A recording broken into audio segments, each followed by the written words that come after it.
Hey homegirls and DIY friends, today is my mega Valentine's Day video, so get your scissors ready and let's get crafting. We are going to be using these supplies, and could you just die over those buttons? They are so cute. They had these at the Dollar Tree too. All of these supplies except for the felt, obviously, because they don't sell felt there quite yet, all came from the Dollar Tree. So the coolest thing I figured out about these signs is that when you take off one of the ball ends, they have these dowel sticks in their craft section that fit perfectly inside. So I went ahead and snuck it in on one side with some hot glue, took some pliers, cut it down to size, and then put some more hot glue to make the rod longer. Now I'm going to be able to turn this into a really darling advent calendar for Valentine's Day. The size I'm going to be cutting with my felt is 17 by 25 inches, just in case you were wondering what would fit on that bar.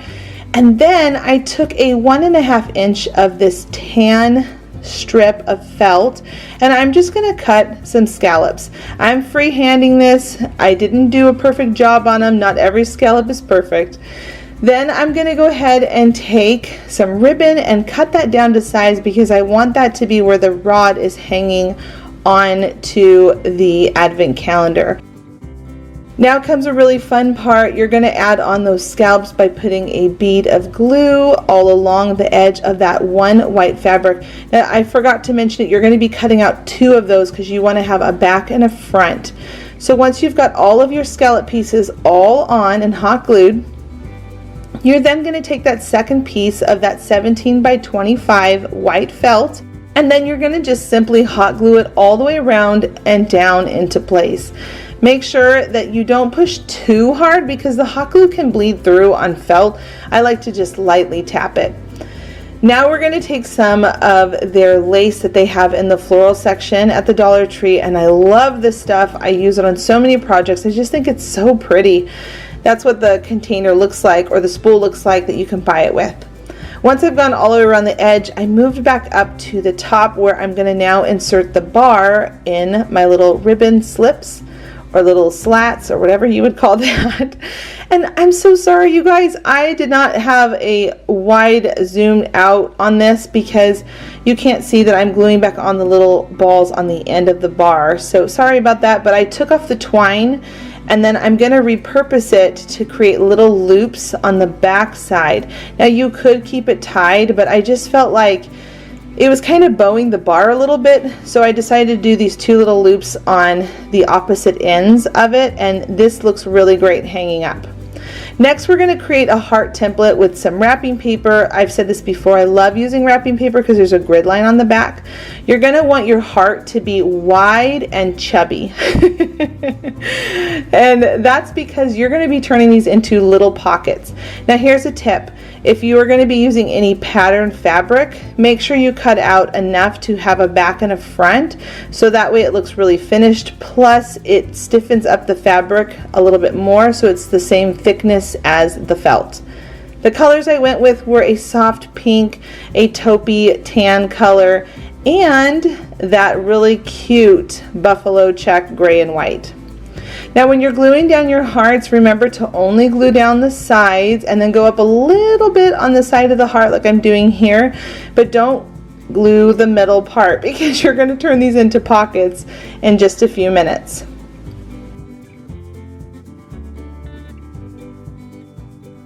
So you can see here that I can put my hand inside of it, and once you've got 14 hearts, there is enough space on this size to create 15. So the very last one, I took these darling little buttons and I created a little heart pattern down below.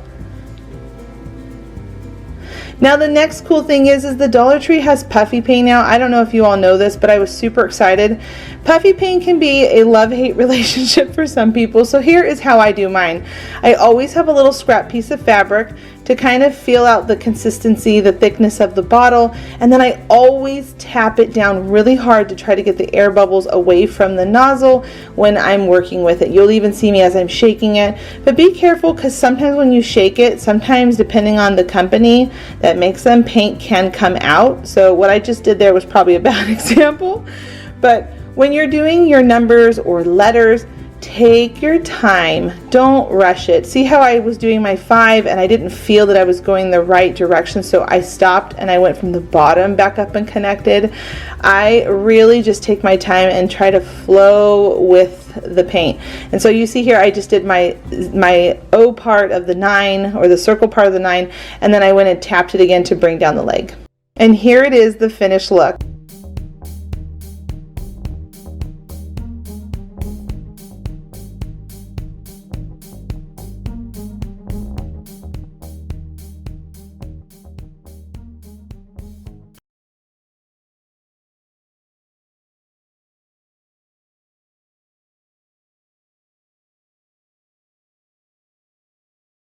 For our next project, we're going to take these beautiful stickers from the Dollar Tree and a charger that I spray painted white.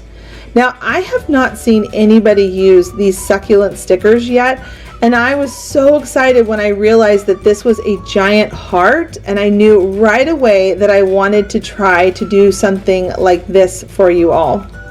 So take your heart, and it gets a little tricky around that beveled edge. You're going to push it down in there and just slowly massage it into place, and it should lay flat. Now you could stop there, which is beautiful to display in your home, or you could take it a step further, which is what I'm going to do. I'm taking some white and cream paint and just kind of, distressing it a little bit right in the middle, because I'm going to do something really cool for our home to personalize this plate. And this could be such a pretty gift to give somebody if you're looking again for a unique gift. You're then going to take the large letter stickers that they have there. Now we happen to have a long name, so I wanted you all to see that you can do a long name with a lot of letters, and you're just going to go right onto that white paint once it's dry. Then you're going to take the smaller stickers and you're going to spell out the and family. So I just think this would be so pretty at an entryway into someone's home to be able to display their family's name. And I love the shape of the heart with the succulents. I just think it is so perfect for Valentine's Day and spring leading into it. You can leave this up for quite some time in your front entryway and really get a home decor item that has a long lifetime. Versus, I know some people struggle because Valentine's Day is such a quick holiday and it's coming right off of Christmas, but this one, like I said, it can go into spring, which would be really pretty, almost even into summertime actually, because I think of succulents around summertime as well. So once it's all done and the stickers are in place, use some Mod Podge to seal it all.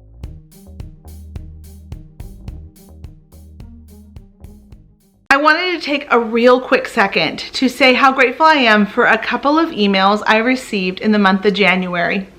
You know, I really love saying homegirls because of where I grew up. I grew up in a rough part of LA, and saying homegirl to someone means that you are friends, you are close, you have each other's back. And then on top of it, I'm a stay-at-home mom, so I felt like homegirl is who I am. That is just Heidi, like through and through. But I had a couple of men reach out to me that were bothered by the phrase homegirl, and I want to make something very clear here on my channel that I value men crafters, and I feel that it's super important to be able to say that just because I have family members who are crafters, and my son Calvin is a crafter. He loves sewing, he loves drawing, he is very artistic. So I just wanted to say, from now on when I do my craft videos, I'm going to be saying, hey homegirls and craft friends, just so the men don't feel left out, because you shouldn't be left out. I honor you as a crafter. This free printable that I'm providing down below, linked in the description box, some paint, this is the color pink eraser we're going to be using, some foam cord, this canvas, and an X-Acto knife. So you're going to go ahead and start by ripping off the fabric off of your canvas frame, and then you're going to take the printable and cut it down to the size that you need for your frame. Now I'm doing this printable so that you don't have to worry about trying to find any paper at your craft stores. You can just go ahead and print it if you have a printer that will be able to make this happen for you. So go ahead and cut it out and then glue it down to a piece of foam cord board. using an X-Acto knife. Now Arteza sent me this, and at the end of the month I'm going to be doing a giveaway with this extra one. They sent me one and one for my viewers, so keep a lookout for that giveaway at the end of the month. I'm excited to share it.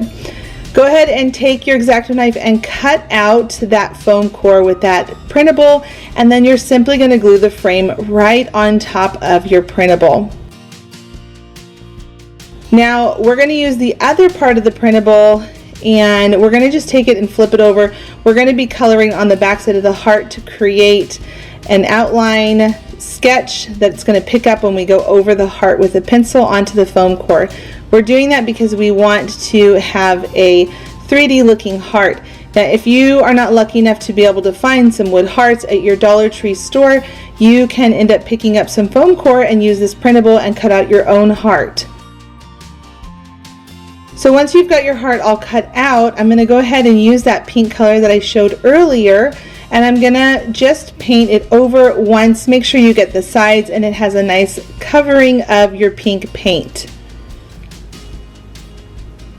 While that is drying, you're going to go ahead and take a small scrap of your foam core and just place it right in the center of your frame. This is going to help the heart raise up and give a nice 3D effect. And then simply hot glue it down onto your frame. Now you can stop here, which looks really cute, or you can take it a step further, which is what I've decided to do. I'm going to go ahead and take some white paint and just lightly paint around the frame to give it more of a spring feel. And once I've got all that on, I'm not going to do the inside where it's going to touch into the paper, but just around the outside. After that, and it's dried, I'm going to go ahead and take some pretty lace ribbon you can get from the Dollar Tree and just glue that right on.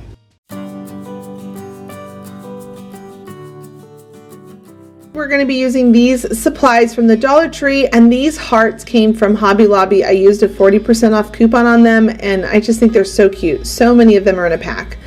I also am going to be using ribbon and these flowers that are new. These flowers just came out this week at the Dollar Tree, so hurry before they're all gone. Now you're going to start by taking some twine, and you're going to cut out not too long of a length. I would probably say maybe start with like 8 inches just so you have some room to play with it. And then you're going to put some hot glue and sandwich that twine right between two hearts. You're going to do that for both of those that you see there sitting, and then you're going to figure out the length that you want the hearts to be inside of your wreath. I think that this is just so cute and whimsical for this Valentine's Day season, and because it's so neutral with the colors, you actually could keep this up all year long in your home. Now once you've figured out your length, I like to go with one longer, one shorter. Again, it looks cute and whimsical. I'm going to wrap that twine around the wreath, making sure that it has a nice clean finish. Once you've got that first one in place, and I like to start with the long one first just to make sure the length looks right, then I move on to the second one, and I'm going to just do the exact same process, wrap it around, have a nice clean finish. Now I'm going to take some white ribbon, satin ribbon. It's actually a cream or ivory, better yet to say. And then I'm going to just not tie a simple knot. Like I do that a lot on my projects, but this one I wanted to have a clean finish at the top so I can hang it up on something. I'm going to just take some ribbon, wrap it around it first, create a nice loop at the top, and then I'm going to take this in, I'm going to put some hot glue, fold it over, and then I'm going to glue that down onto the ribbon that is already on the wreath wrapped around. This is going to have a nice finished look on your project, so when you hang it up on a door or how I style it at the end, it will look so cute. Now you're going to go ahead and take your flowers, and I like to cut them apart, thought out, versus just clumping them on their actual wires. And then another tip is don't be afraid to cut the flowers. So I'm breaking them apart from each other because this white one, I want to use it, but it's just a little too bulky for this size of this wreath. As well as these leaves, they look like lamb's ear, which is my favorite. So I'm going to go ahead and just cut them all apart and then glue them onto the wreath as I see fit. I think it looks pretty. And I'm going for a wildflower look because it really matches the look of this wood wreath that I, like I said, picked up at the Dollar Tree. So altogether, I think I spent about $450 on this project. And the real truth is that you can actually get quite a few projects out of these supplies because I'm using very little of the florals. And the wreath, you would just have to buy more than one if you want to reduplicate the project. But basically, you're going to just glue all of your flowers on and your leaves on how you see fit. And as you get everything placed, you're then going to move on to the actual flowers. I like to glue those on last. And then once you've got the two purples in place, I feel like because those are the most substantial on the wreath, I wanted to fill it in with the white versus doing the white first and then put the purple. So I put down the purple first, and now I'm filling it in with all of the white flowers, and I'm just kind of playing with it. And you know how it is as a crafter, you're working with it until you feel that it looks good. So you do that the way you feel looks best for your project. You're then going to tie a bow and place it at the top.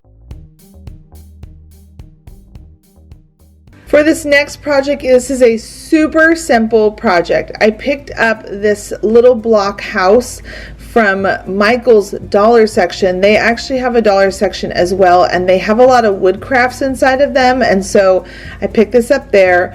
This little heart was from a big pack that I picked up at Hobby Lobby, and you can also pick up hearts at any craft store basically. And then I'm going to just take some cream paint, but you can paint this whatever color you want. You can go with a soft pink and do a white heart. You can do a red little house with a white or pink heart. There's so many options for Valentine's Day and the colors that you choose.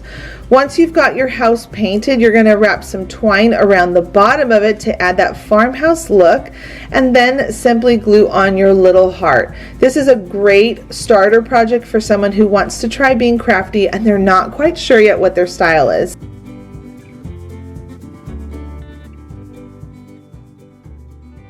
My first Look for Less project is coming from Josh in Maine. They were selling these for about $15, not on sale. And I know that we can make them for pennies, super cheap, super affordable, and the look is identical.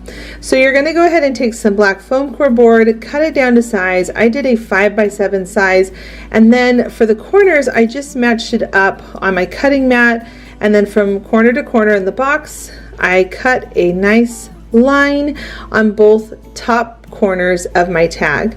Then to create the hole for your rope, you're going to take the ruler circle that you saw there, and you're just going to cut around after you've traced it. Then once you've got everything all cut out, you're going to go ahead and paint it. Now I'm going for that chalkboard look, and how I do that with paint is I mix cream with black. It has more of a slate gray color versus using white and black. I feel like it looks a little more washed out. Once the paint is all dry, I'm then going to take my pencil and I'm going to sketch on the number for our family members. So I'm going to do number 5. I thought this would be so cute year-round to display somewhere in my home, on a shelf, on a table, but I just love the way it looks. And this is the thing, friends. I know that so many people have crickets or silhouettes, but there are a lot of people who still don't have them.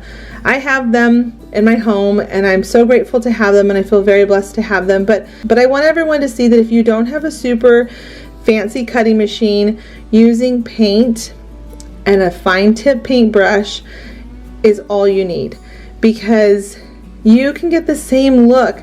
And you know, maybe in the beginning you'll feel, you know, that painting it by hand is a little tricky, but the more you practice, the more you keep painting and trying, the better and better and better you're going to get at it. And I just keep playing with it until I get the look that I want.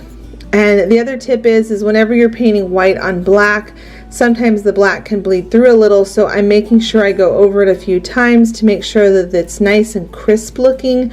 I like it when it's got that nice crisp white look on the slate gray. And then at the N and the O, I'm just taking my time because they're smaller letters. And then the little dot, I'm just going to flip my brush around and tap on a little dot with the end of my brush. So again, don't feel intimidated with having to go out and buy machines to be able to create this look. You can paint them by hand and save yourself even more money, and this really is a super cheap project to do and has such a cute impact on your decorative shelves. Now I'm going to take some brown paint and I'm going to simply just tap a couple corners here and there to give it that rustic look as if it's been weathered by the salty air. And then to go along with that coastal farmhouse look, which I love, and I know that's also Yami's jam and style on her channel, I'm going to take some of this nautical rope that I picked up from the Dollar Tree. I slipped it through, looped it, and then I'm twisting it back together and tying a knot at the top. And then to continue on with that nice weathered beachy feel to it, I'm going to just fray out the tips of the rope. Now this rope came from the Dollar Tree as well as the other supplies that I'm going to be using in this video, but I love this rope because there are 3 ropes twisted together, and when you untwist it, it triples the value of this rope. So it's a really great rope. You can use it really thick or you can lessen it. Now I decided to do one more version of these tags just to show you all that these have so much potential. I think they're so cute to put around your home. I'm going to take some more white paint, and see here, I'm not doing any pencil sketches on it. I'm just freehanding this, and this has just come with time of me practicing and just enjoying painting letters and numbers by hand. So I'm just going to take my time and just write out the word welcome, and again, feel free to write it with pencil first and then paint it on. Now a fun tip is to take the greenery that you can get from the Dollar Tree and glue the ends together, and this is how I create a mini vine from the Dollar Tree. Right now there's spring florals that they're just bringing out, their bundles of florals. They have these leaves on them. They have all colors, pink, blue, white, yellow, and these leaves are so cute, and when you glue their tips together you can create a vine. So I'm just gluing them together to create a little wreath. I'm going to add on a lace bow. This lace is also from the Dollar Tree, and then I'm going to add on another one of those ropes to give it that nautical feel but yet have that farmhouse flair that I think so many of us love. And then I'm going to distress it once again with that brown paint to give it that rustic, beachy, weathered, salty air look.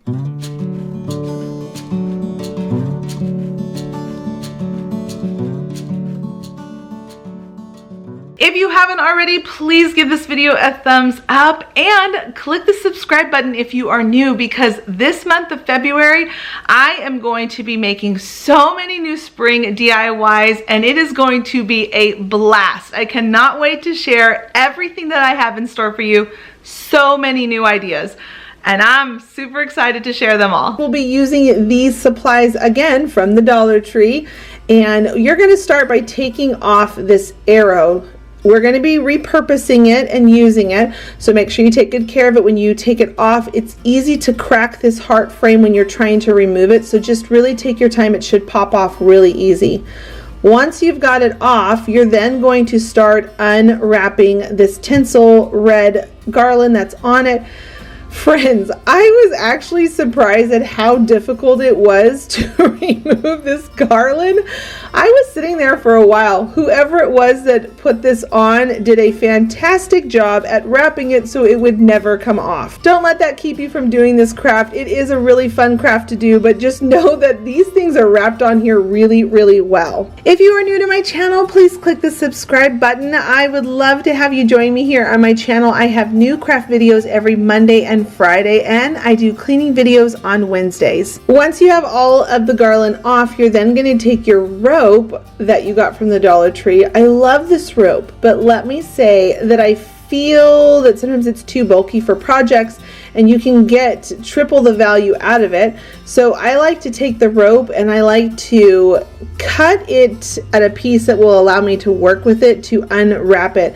If you have it be too long, then it's gonna just be a struggle, because trying to untwirl it from each other can be a little bit tricky. So once you've got everything untwirled and it's all separated into 3 individual ropes, you're gonna then be able to have enough to do this project. So I used probably about 1.5 of these ropes, so just keep that in mind when you pick up your supplies. Then what you're going to do is you're going to take some hot glue and you're going to take your rope and you're going to first go over the very tip point of the arrow. You want to make sure that you're covering that part because it's kind of hard to wrap rope when it gets closer to the end when it's really small and tight like that. So I decided to go over the tip of it and then bring the rope back around and starting to coil it around the arrowhead. As you're going around the arrowhead, make sure you stay close to the rope so you don't let the glitter peek through. You want it to look more farmhouse chic is what I'm going with for this one. And then as you get to the end of one of your ropes, you're just going to let it finish off nicely by cutting it and then pushing it down in there, and then you're going to just go on to the next piece of rope. You're going to just keep layering it and wrapping it, layering it and wrapping it. Now I'm going to zoom in closer so you can see that when you get to this tricky part here, you're just going to again continue to keep the rope touching each other so you don't see the glitter, but when you get to the end, slow down and put some hot glue on the end, the side parts of the arrow, and you're just going to keep pinching and sandwiching those together. And yes, I am burning my fingers, and yes, I am going to get some of those finger guards for hot glue. You all keep asking me if I have them, and I really want to get some, so I'm going to definitely pick some up really soon, because friends, burning your fingers with hot glue is just not fun. And then once you get past that tricky part, it's a breeze in the middle. You're just going to keep wrapping it, wrapping it, wrapping it all the way up, adding hot glue. I don't use hot glue at every single wrap, but I do like to make sure as I'm putting it on that I am putting some glue here and there, and then I'll wrap for a while and put some glue. And that's just so that it stays nice and tight and you don't have any weird gaps in between where you can see the glitter. Now at the end where the feathers would be, we're going to take this burlap ribbon that they have from the Dollar Tree and we're going to just layer down a whole bunch. I think about 5 layers on it because I really wanted it to be covered and have that burlap feel to it. And then you're going to take your scissors and you're just going to keep working by cutting through all of those little areas, cutting, snipping, and then if you have any spots that you can see where the glitter is showing, I'm just going to take some hot glue, take some more of the burlap, put it down and cut it, and you're just going to keep doing that until you cover up all the glitter and everything is covered nicely. And then I'm going to flip it over so that if you decide to hang this project up, let's say on a mirror in your hallway, that could be really cute to display it. If you're planning on having it on your front door, you don't necessarily need to cover the back, but I really like finishing projects. For me personally, I like the back sides to look finished and done. And then you're just going to do the same thing. Add down a whole bunch of these burlap ribbon strips, and then you're just going to cut it so that way it's nice and clean and finished. Now when you come to the ends, do the same thing as we did at the arrowhead where you're putting the glue on the sides and you're just kind of pinching it together to hide the ends so that you don't see weird glitter kind of popping through at the seams or the sides of it. You don't want that to look that way. But once you've got that all figured out and everything is all pretty and covered, you're then going to take some rope and finish off that arrow. You're going to wrap it around and glue it in place.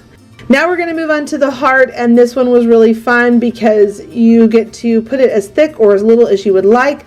I took my rope and I'm gluing it down at the top part first just to make sure that it's on there really nicely, and then you're just going to start wrapping it around. This is a great project to do while you're watching a movie and you're just kind of relaxing.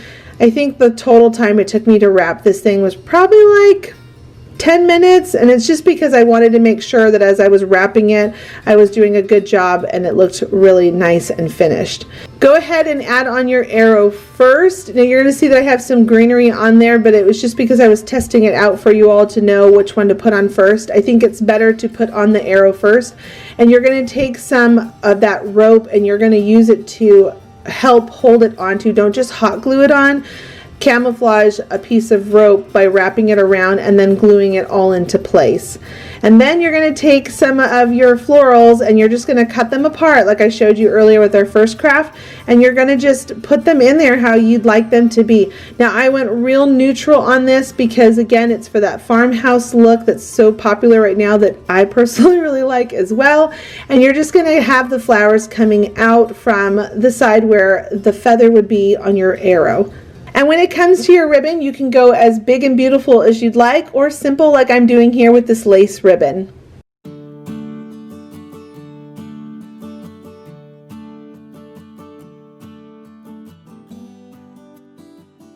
Now, I'm super excited about this project because this is a brand new product at the Dollar Tree. Run right now to your Dollar Trees and pick these up. Just don't buy all of them so that I can pick some up too. Anyway, they're super cool. They are these spheres that are made out of the metal wiring, and if you've been shopping there for a while, you'll know that they are the same wires that they use for their wreath rings. So what I'm going to do to start is I'm going to cut down this sign. Now, it's only because I didn't want to run out to the store and buy another one because they actually do sell these smaller, but I just need a base for my topiary. So I'm going to cut this down and then I'm going to put one of the sides back on it so I can get the right size for my topiary base. Again, they sell these smaller signs and I just was being lazy and didn't want to drive out to the store. Plus I didn't want to spend another buck. I already had this one and I knew I could cut it down to size. So if you have one on hand that's already smaller, then you're all good to go. But once I got that all figured out and cut down to size, I'm then going to take some E6000 and some hot glue to make sure it holds it in place while the E6000 dries. And then I'm just going to take this candle stem holder and I'm going to hot glue it and E6000 it to one of these plastic pots that they have at the Dollar Tree. Again, all of these supplies are from the Dollar Tree and this is super affordable. I spent $9 to make this thing versus $1.99. Crazy, right? So once I have my base and everything all done, I'm going to take a piece of foam core and you can see here that it's just a little bit smaller than the base. And I want to be able to make sure that the planner top part and the glass adheres well to the bottom. But if I try to do E6000 or hot glue onto the foam core piece, it's going to eventually pull off and break. So what I've decided to do was trace the base of the candlestick holder, the glass, onto the foam core. I cut it out and then I hot glued that down, and then I took some E6000 and put it on the base that is a thicker, harder surface to be able to hold on to versus that foam core. Added some more hot glue around it and then inserted the glass stem onto the base. This is going to allow it to really dry and bond well. Now these are the floral stems that they have right now. These are the ones I also used to make that vine earlier on the tag. They're called wildflowers and I love them. This other flower right here I'm holding was actually around the fall time. I think they carry it all year round. I've seen it for a long time, but I'm going to take off those little greens that you just saw me holding there. Now to make sure your sphere stays in place, you're going to open it up to your liking and then you're going to take your hot glue and just hot glue it into place. Now I want to create it to look like dried out vines on it over time, like you would see on a regular topiary outside, the stems and the vines. So I'm going to take some twine first and I'm going to just lightly wrap around every single one of its side, and then at the top I'm going to kind of create a balled up effect by looping it around a bit, going back down one side, looping around the bottom, going back up a side, adding more to the top until I get the desired look that I want for this topiary. And then once you're all done, you're just going to cut it down towards the bottom so you don't see any weird, twine sticking out, and hot glue it into place. So here's how the top looks. I think it looks so cute like this, especially when we start adding on all of our greenery and flowers. So you're going to go ahead and just pull off all of your flowers from your bundle stem, the wires, and you're going to cut off the ends to separate them all. You don't want any of them to be clumped together because we want it to look like they're vines trellising up this sphere like you would see outside in a garden. So one by one, you're going to take your hot glue. Don't burn your fingers. I did multiple times. And then you're going to put down a greenery, maybe a flower, maybe some more of that greenery, and you're just going to keep going all the way down, mix matching and just keeping it flowing natural and pretty. And I didn't do it the same length on every single sphere side. Some were less, a little lower, some went all the way up to the very top, that knot that I did with the twine.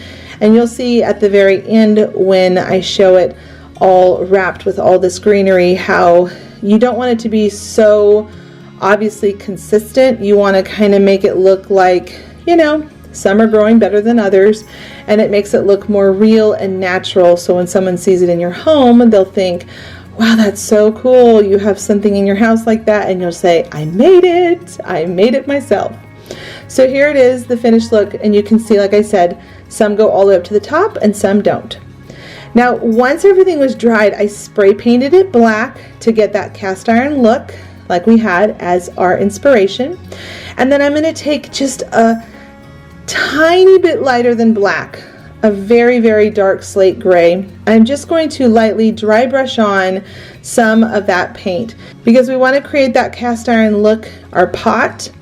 And then, you know, just add back in some black where you feel like you went a little too light because it's supposed to look like it's black, but you want it to, you know, look like it's cast iron. And then again, because I love this rustic look, and this is kind of the theme of what I'm doing with this video and all these projects, I'm just going back in with some brown paint, lightly tapping the corners here and there, and then blending it in with the black to create that really pretty rustic, out in the weathered air, the sea salt air look. Once everything is all dry and you've gone around all your desired places of your pot, you're ready to start filling it in.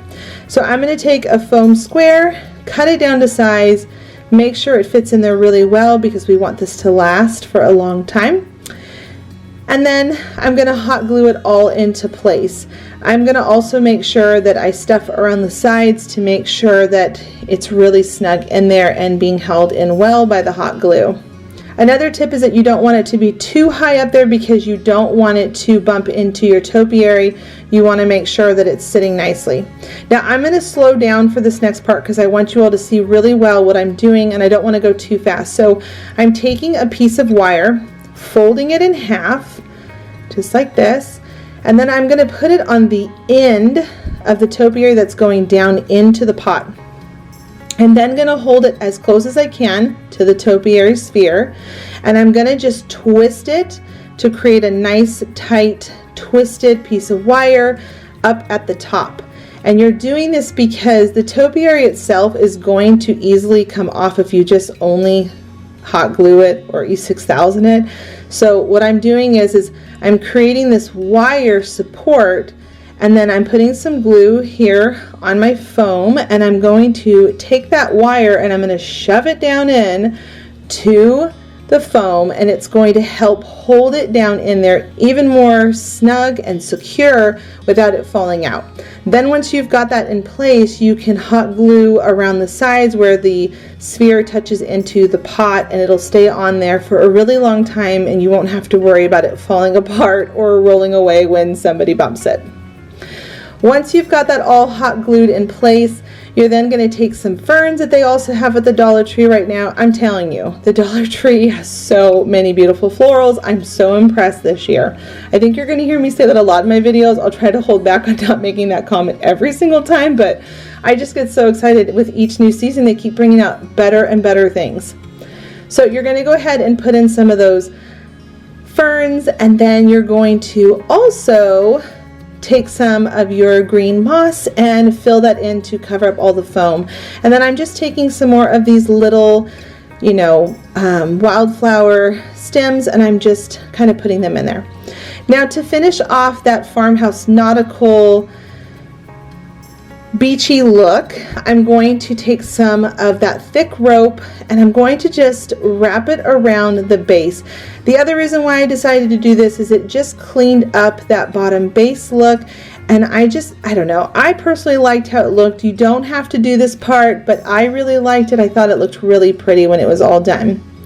Then I'm going to take another rope and I'm going to hot glue the back side so it stays in place, and then I'm going to just tie a simple knot on the front, and I'm going to fray out the ends of the rope to create, again, that nautical pretty look. I think I've got that on my mind quite a bit, that farmhouse beach look, coastal look, just because I'm thinking warmer weather. It is so cold right now in Missouri. I'm missing my California weather that I grew up with my whole life. So this is the finished look.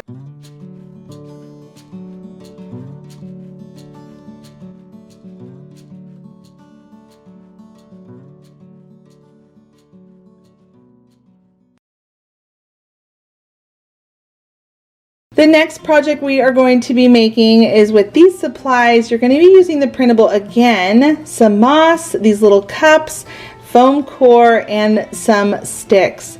Now you're going to only be using the love. You're going to cut that away and using a colored pencil or a crayon, color on the backside and trace those onto a piece of foam core. Once you've got it all traced and you can see your lines, go ahead and use your X-Acto knife and cut everything out that you will need for the next step. We're going to take those sticks and we're going to add a nice helping of hot glue onto the back of the letters and then hot glue them down. Make sure your E is facing the right direction before you glue it down, because it's easy to do that one backwards, as well as the L. The V and the heart don't really matter so much, but the other two, you could get them backwards and hot glue them down on accident. Then you're going to take 4 cups, those little serving cups that you can get in their party supply area, and you're going to just paint the outsides of them white. And then once you've got all 4 of them painted, you're going to go ahead and let them dry, and you're going to move on to probably the messiest part of this craft, but I think the impact is so beautiful. You're going to take hot glue and you're going to cover the entire surface on one side of the heart, and then take some of this green moss and you're going to just massage it down in place. Give it a little haircut where you feel like you're losing the shape of your heart or your letter, and then continue to add hot glue. And you're going to just continue to go all the way around this thing, continuing massaging it, adding hot glue, try not to burn your finger. And once you've got it all in place, you're ready to give it a little haircut and make sure you check for any spots that you might be missing. The trick to making the moss not come off is by pushing it down into the hot glue. And then once you've covered the whole surface, this is what it looks like, and you're going to do that for all of the other 3, the L, V, and E. When the white paint is all dry, go ahead and move back over to your cups. Now you don't have to do this part, but I thought it was just so sweet and cute and simple to do. I'm going to take the back side of my paintbrush and create little hearts all over the white cups. I just loved this little detail and thought it was so darling. And then I'm going to take an even lighter pink color and just do little dots, 3 all together, and fill in those spots in between the hearts. Now you're going to take some more of that foam square and you are going to just glue that right down into the cup. Once it's nice and secure in there, you're going to then take the stick of each one of your letters and heart, and you're going to just pop those right down in there with lots of hot glue. I like to use a lot and make sure that it's really held in place before I let go of it. And then add some more hot glue and just fill in some more of the moss and give it a haircut where it needs it. And then to finish off a little detail, I took this pink twine you can get in the craft section at the Dollar Tree and just tied a simple cute little bow only on the heart.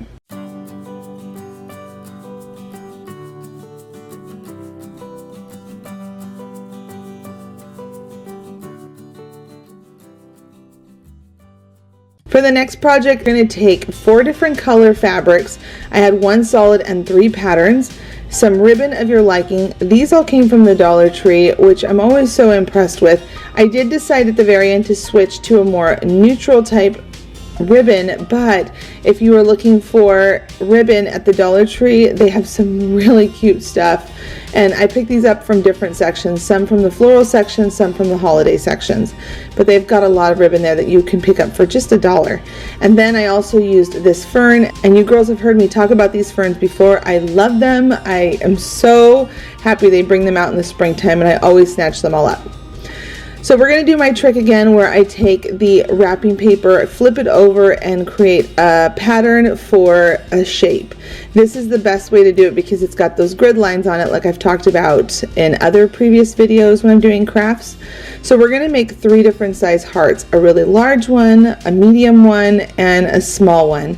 And the reason why we're going to be doing this is because we are going to be cutting out hearts with our fabric to create a really pretty and romantic looking wreath for your front door.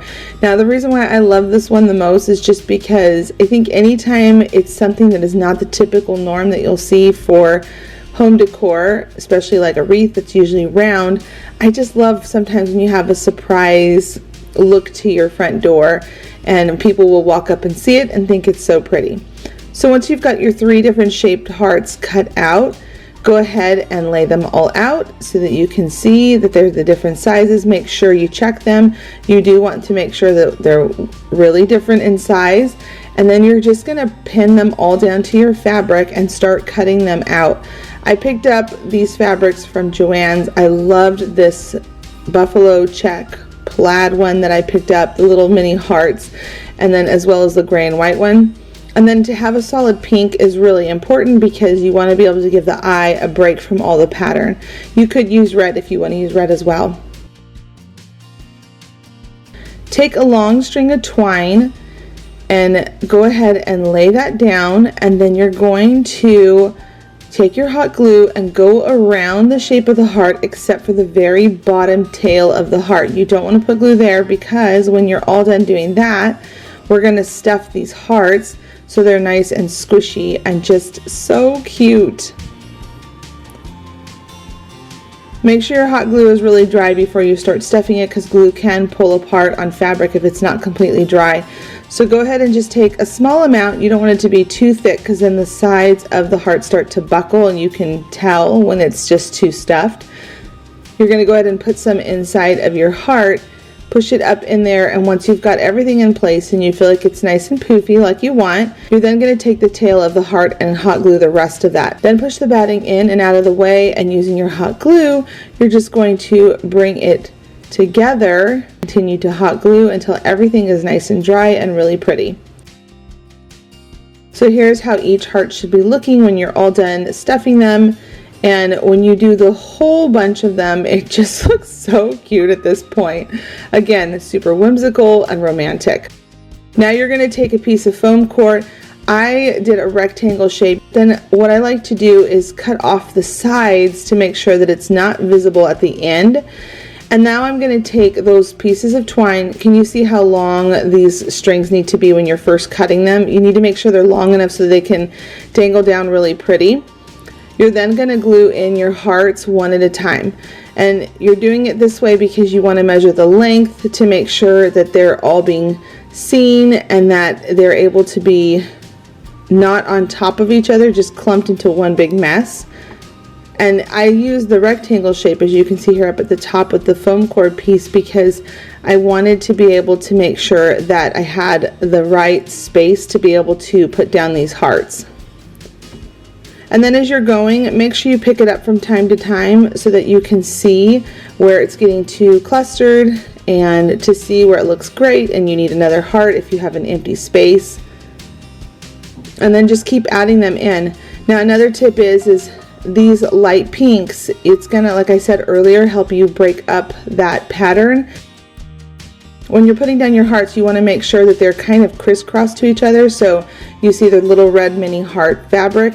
I put that over across from each other. And then as well as that gray and white buffalo check, I put those across from each other versus on top of each other.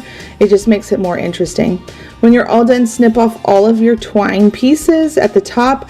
And then I'm going to take those ferns and just glue them down to help camouflage that stuff earlier that we were gluing on to the foam cord. We want to make sure we keep this nice and clean looking because it just makes it look more professional. So just trim away any extra that you don't need.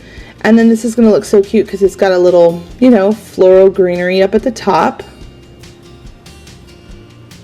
Glue those all down and in place. And once you've got your ferns, you then can move on to little dainty flowers.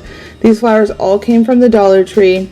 I love that they have little small dainty flowers like this just because they're great fillers, or when you don't want something to be so in your face with a lot of big flowers. I just think it looks so pretty to layer these all together, especially with these ferns. These boxwood leaves came from a long vine that I picked up at Hobby Lobby. I used the 40% off coupon and I just cut it up all the time whenever I'm working on projects. I love to add in little tiny stems of that boxwood because it's so pretty. Then you're going to take one more rectangle shape of that foam core. You're going to cut the top again, round the sides, just like this, and glue it down. This is going to allow you to be able to attach a bow and to hang it up on your front door. You're also going to notice here that I glued on the tails of my bow onto that first rectangle shape, so that way it's not competing with all the florals, and the bow can sit on the front and the tails are coming down the back. Once you've got the ribbon and this extra piece of foam core on, you're then going to take a piece of twine loop and glue that into place so that you can hang it up, and then flip it back over so you can add your bow. Add a really loopy pretty bow onto the front of that foam core piece that we just added. And then you're going to take one flower, and I went with a neutral looking color just because I already feel there's so much color going on. You're going to glue down a leaf from that flower first onto the foam core to hide the white, and then add the flower. And that completes the look for this one.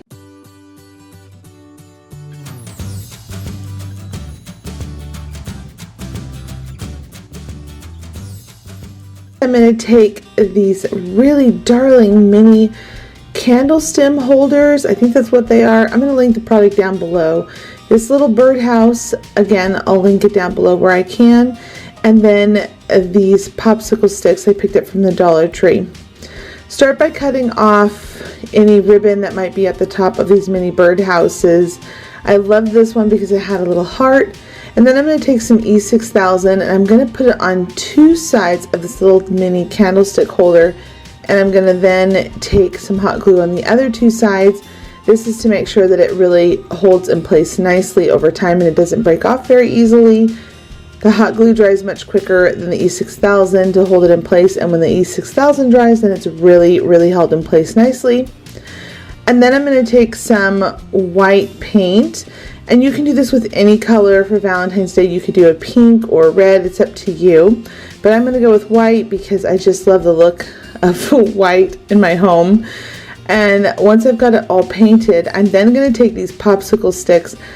I think you can do so many amazing things with popsicle sticks. I really love the look of them on craft projects because it gives you that wood element and you can get it for such a cheap price.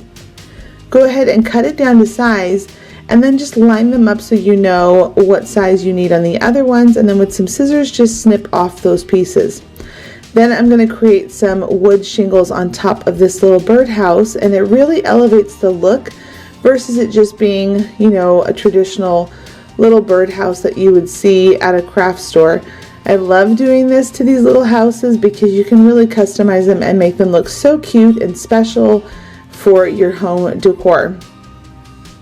Once you've got one side done, you're going to go ahead and just do the other side as well. Once again, trace the pieces that you need, snip off the ends. Cutting them cracks me up because these things kind of shoot off everywhere, so just be aware of that when you're doing this project. You could cut them into like a towel or a cloth of some kind so they don't shoot off all over the place.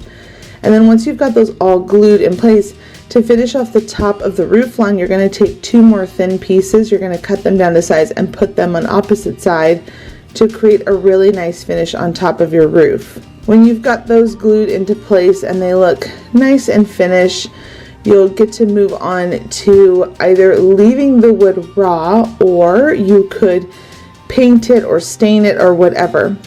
Now look at how nice and finished the top of it is. So you just put some hot glue and then put two of them butted up to each other going the opposite direction. Once you've got those all in place, I took some black and brown paint. I used the majority of brown paint with a little dot of black just to darken it up some, to give it more of a farmhouse finish stain versus it just being brown. I like to add just a little bit of black, tiny little dot, and then I'm using some water to make it into like a whitewash type of a stain. So instead of having to, go out and buy actual stain, this is my best way that I get around doing it. And so many of you have given so many great tips on how to create a stain look with paint. This is my personal favorite way to do it because it's super cheap and cost efficient. And then I just take a small brush and I just go over all of the popsicle sticks, making sure I don't miss a spot. See how pretty it is when you use the black and the brown mixed combo together? It just looks so nice.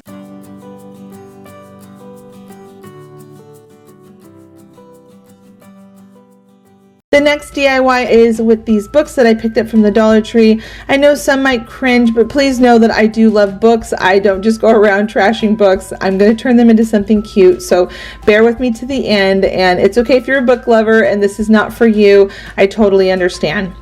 Once you've got all the covers taken off of your books, you're then going to take some really light pink. You can do this any color, honestly. You can do white if you want, if you're looking for the farmhouse look, which is what the style of this is.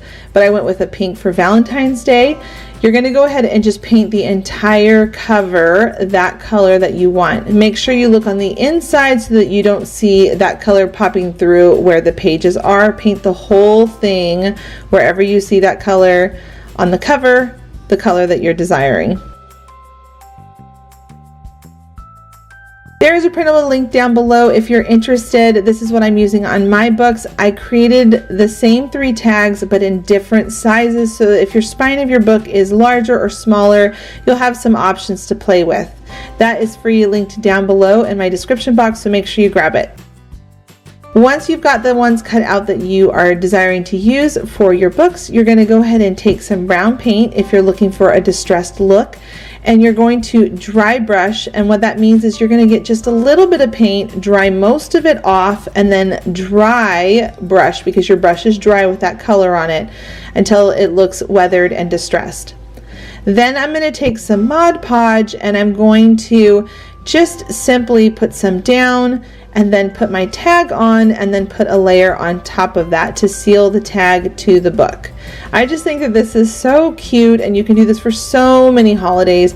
There are people that are selling these out there and making a killing off of how much they're charging. I think it's crazy, friends. Don't do that. I'm not trying to discourage people buying from crafters, but I just think if there's something that you can do yourself that's super simple, just do it yourself. I think save the money. Okay, the next thing I wanted to show is not every book on this project is going to have a tag. I decided to take some hearts and go up the spine, and all I'm simply doing is doing a dot dot and pulling down to the tail. I'm doing a larger heart and a smaller heart, and then I'm following it with little dots in between. Once everything is dry, I'm going to take this burlap ribbon. This is the same one I used on that other project before. I like to try to use similar products for all of my projects. That way, so you save your money and you get your best bang for your buck. Go ahead and take some hot glue and glue all of the covers together so everything is nice and secure, and then take that burlap ribbon first and lay that down. Now again, use a popsicle stick because the glue will squish through on these burlap ribbons and it will burn you. I don't want you to get hurt.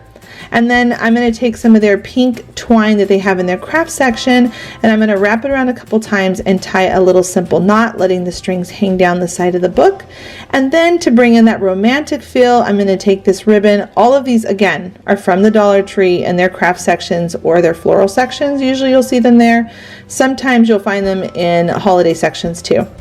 Go ahead and glue down that lace ribbon, and then to finish it, I used this vellum-y type sheer ribbon, and I'm going to just kind of manipulate the bow. I like to glue the bow around how I like to make it look more poofy and last for a long time.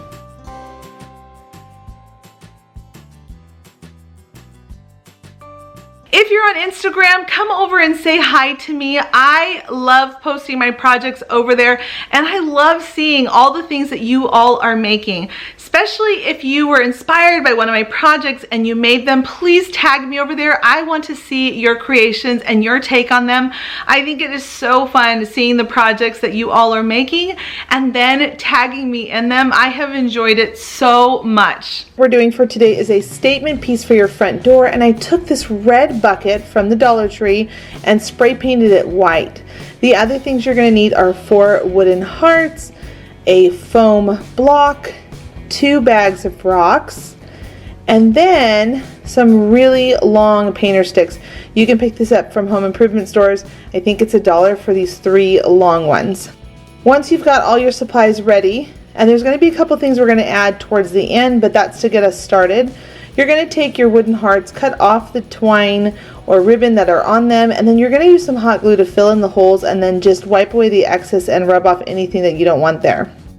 Then you're going to take some white paint and pink and mix together a color you'd like. If you already have something in a bottle that you like, you can always use that too.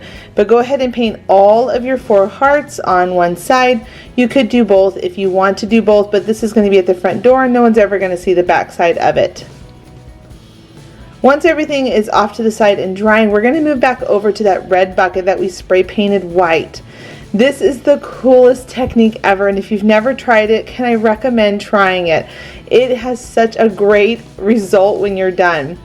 All you're going to do is start with the base of white, and then you're going to next go with a dark gray and your paintbrush, and you're just going to tap on that color all over where it looks very spotty and splotchy. Then you're going to add in some more white, mix that together, and then go ahead and do the same thing again. You don't want to completely cover the whole surface because you want that white to be showing through. As you are building up these layers, you're creating a galvanized tin bucket. This thing was only $1, and if you've ever bought a tin bucket, you will know that they're very expensive. So then as you're moving up, you're going to just keep adding in the next light layer. So I'm almost at the point where it's a very, very faint gray going into a white, and I'm just going to tap around very lightly towards the end. Your layers are going to get less and less, as well as the amount of paint that you're putting on the surface, because you want to make sure all the colors are showing through. Don't forget to do the handles and the top parts where you will see it. Once your bucket is dry, go ahead and take your foam square, put some hot glue on the bottom of it, and by some I mean a lot, and then take a bag of rocks and put it right on top and let it sit there for about a minute or 2 to make sure everything bonds well. Then you're going to take some more hot glue, put it on the bucket's bottom, and then go ahead and drop in your bags of rocks. Having the mesh on there is going to help the rocks all stay in place, and it's going to help the mesh bag bond to the hot glue you just put at the bottom. You're going to next take another foam square and you're going to cut down the sizes that you need to fit into those empty spaces. We want to make sure we fill it all in, and it's really important to make sure everything is in there snug so it doesn't move. Next, you're going to take some of the letters from the Dollar Tree and you're going to put whatever you want on the front. I've decided to go with Flower Shop and put roses on there. And then here's a tip, they don't have a cent sign, so what I like to do is take a C and then 2 L's. I cut off the long parts of the L's and I lay them on top of each other to make a long band. You're going to see me do it right here. I lay them on top of each other, and then I just put them right over the C and it creates a cent sign. Once you've got everything in place and you like it, go ahead and take some Mod Podge and rub it all over to seal your letters on so they don't ever peel off. While the bucket is off to the side drying, you're going to move back over to the hearts because they should be dry at this point. Go ahead and put 2 ends together that are flat, not the part that is kind of curved in where the neck is. That's going to be on the ends of this long thing that you're creating. And then you're going to take that 3rd stick, you're going to put some more hot glue and put that right on top of them. This is going to make it be a really sturdy long stick to be able to put your hearts on next. Then flip it over And you are going to place your hearts the way you would like them to be, hot glue them down, and make sure again you're being generous because you want them to stay on there. Now this next step is optional. You don't have to do it, but I happen to have a staple gun on hand, so I went ahead and just used my staple gun and used that to make sure that everything stays in place with the hot glue and where it really won't come apart, but the hot glue will hold together really well and do great outside in the weather. I've done it before and didn't use a staple gun. Okay, the next part is we could leave these hearts as is, but I felt that they looked a little flat and I wanted to bring them to life a little more, to weather them. So I took a lighter shade of pink and I'm just distressing along the shape of the heart. So I'm staying along those edges, making sure when I do go into the center, I'm curving it to kind of create a depth look. Remember friends, you do not have to be a great painter to do these kind of things. It's just trying and having fun. Once you've got your hearts all dry, go ahead and add a bow to the top of the stick, and you can use whatever ribbons you want. These ribbons are all from the Dollar Tree right now. One was from the wedding section, the Easter section, and the floral section. Now we're going to move back down to the base and we're going to add in some of this mossy stuff, hot glue it all into place, and then grab your stick that has the hearts on it and push it down into that styrofoam. Make sure you use a lot of hot glue to keep it all in place. This is going to do really well since there's rocks and it's weighted, and it's going to stand up nice and tall next to your front door. Now here comes my favorite part, was adding in the roses. I love, love, love the color of these roses. I've been using them this whole month. I didn't do too many. I wanted to be able to still see the moss at the bottom, but I had a lot of fun just bringing in that soft pink creamy color.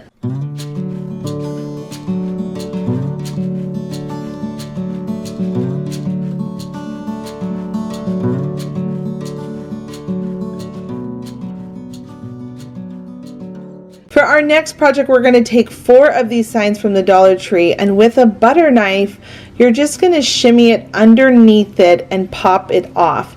Some spots can be a little tricky to get underneath it, but once you do, they should pop off really easily.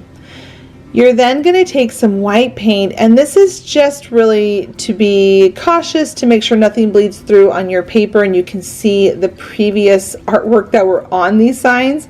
I'm just going to go over really quickly with some white paint to try to help camouflage them. Once the paint is dried, you're then going to take some scrapbook paper, 12 by 12 in size, works great for 4 of these signs, and you're going to cut it down. Once you've got all 4 of them cut down, you're just going to double check one more time to make sure it's the right size, and then trim away any extra that might not or be hanging over the sides. Then you're going to take some more of that Mod Podge. I swear I use this like on almost every single project. I really love the adhesive bonding abilities of Mod Podge. I don't know, I use it all the time. Do you all use it as much as me? Leave a comment down below. Okay, so once you've got those all glued down into place and you have some letters cut out, you can print them and cut them out. You can cut them on a Cricut or a Silhouette. You're also going to take this sign and we're going to hijack one of the hearts because we are going to paint it white. So pull off that ribbon and try to pull away as much of that adhesive as you can. You can take some sandpaper and sand away whatever is still on there, which is what you're going to see me do here. I just feel like it's the quickest way to get this stuff off on this particular heart that we're going to be using. Once you've got it all off and you've dusted it, making sure that there's no weird, sandy bits on it, you're then going to take some white paint and you're going to paint it all white. And after you've got it all painted white, you're then going to just put it to the side and let it dry, because we're going to move back over to our signs and getting those all set in place. Go ahead and take the Mod Podge again, and you're going to glue down your letters. And this is because we want to make sure we really seal them to the sign so that over time they don't peel up or rip off. I then am going to make these look a little bit more like a Scrabble tile. I personally love Scrabble, and I actually looked up the value of each of these letters. Now you could do love, you could do home, you could get more signs and spell out your family's name. That could be really cute too. But Mod Podge down those letters and then move back over to your heart when it's dry. Take some twine or some ribbon or some of these little garland leaves that I picked those up from the Dollar Tree spot around Christmas time. I just have a whole bunch of it. I bought it in bulk basically because I loved it so much. But you can put whatever you want around the heart, and then you're going to just hot glue a little twine bow on top just to finish off the look on the front. I think little bows just always make things look so cute. I don't know what it is about bows, but I love bows. And then on the back side, I took 2 stacked up pieces of foam core that I cut down to size, and I'm going to line up my sign to make sure that when I put down the heart, it's going right into the spot that I want it to be.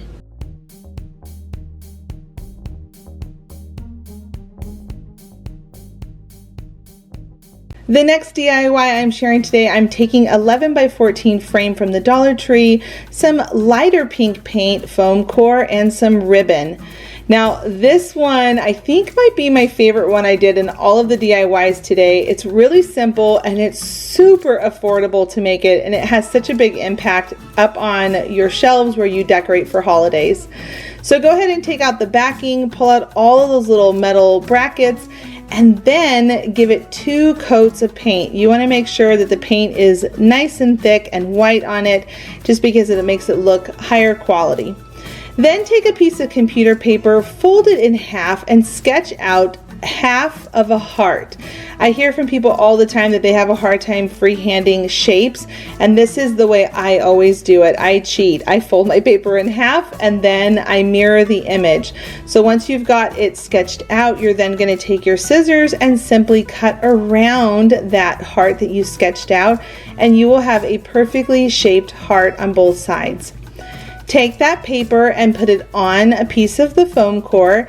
Now I'm using 1.5 pieces of foam core, the big posters, for all of these projects today. So you really can get a lot out of a single piece of foam core board.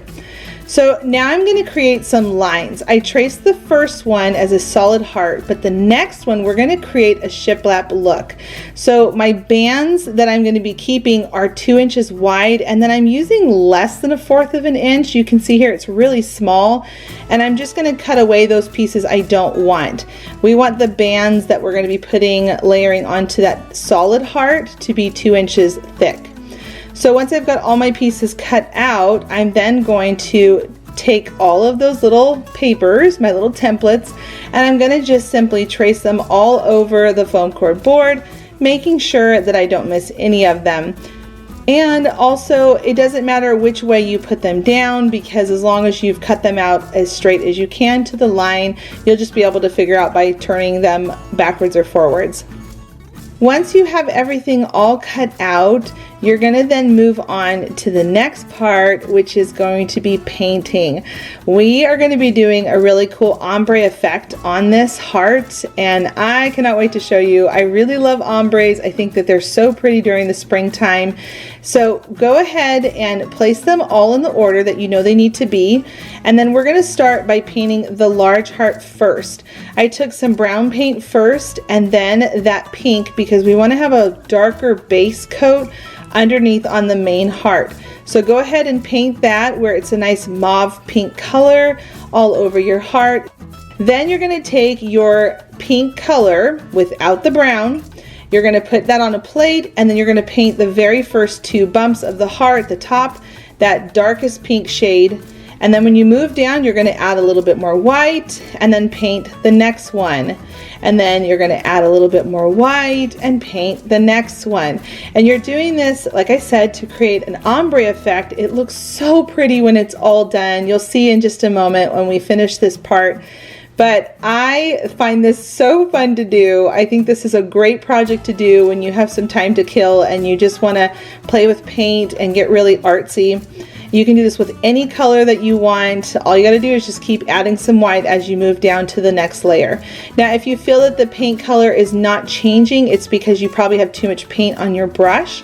So go ahead and wipe some of it off and then add some more white and then continue to just keep moving down.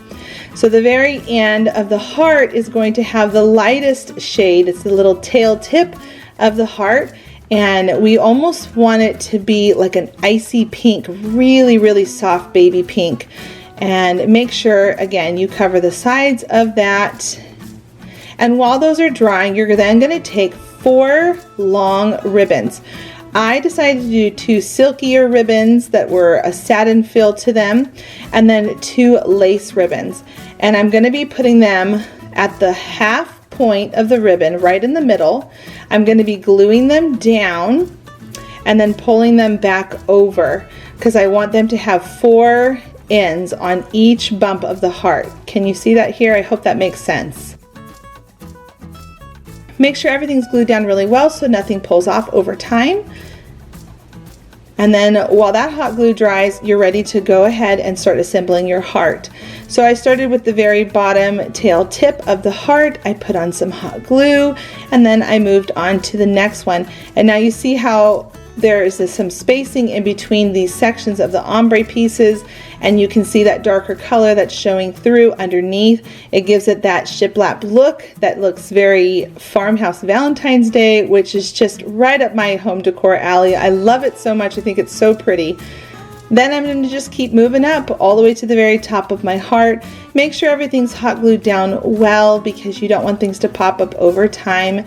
And surprisingly, I'm always really impressed by foam core just because even when I paint on it, if you have a good piece of foam core, the dollar store has a great brand that they carry there.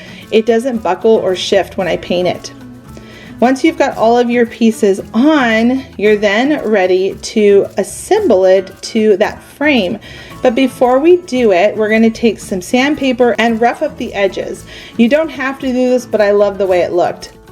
Now you're going to take your heart and your ribbon and you're going to tie a silky and a lace together, a silky and a lace together, a silky and a lace together. I like to do that just because it makes it look more romantic feeling. I don't know. And here it is, the finished results of that frame.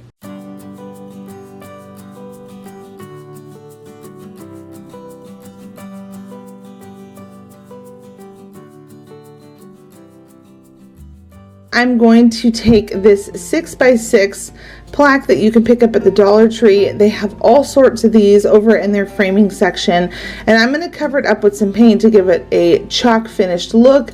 I'm just taking some white and some black paint, mixing it together to create a dark slate gray color.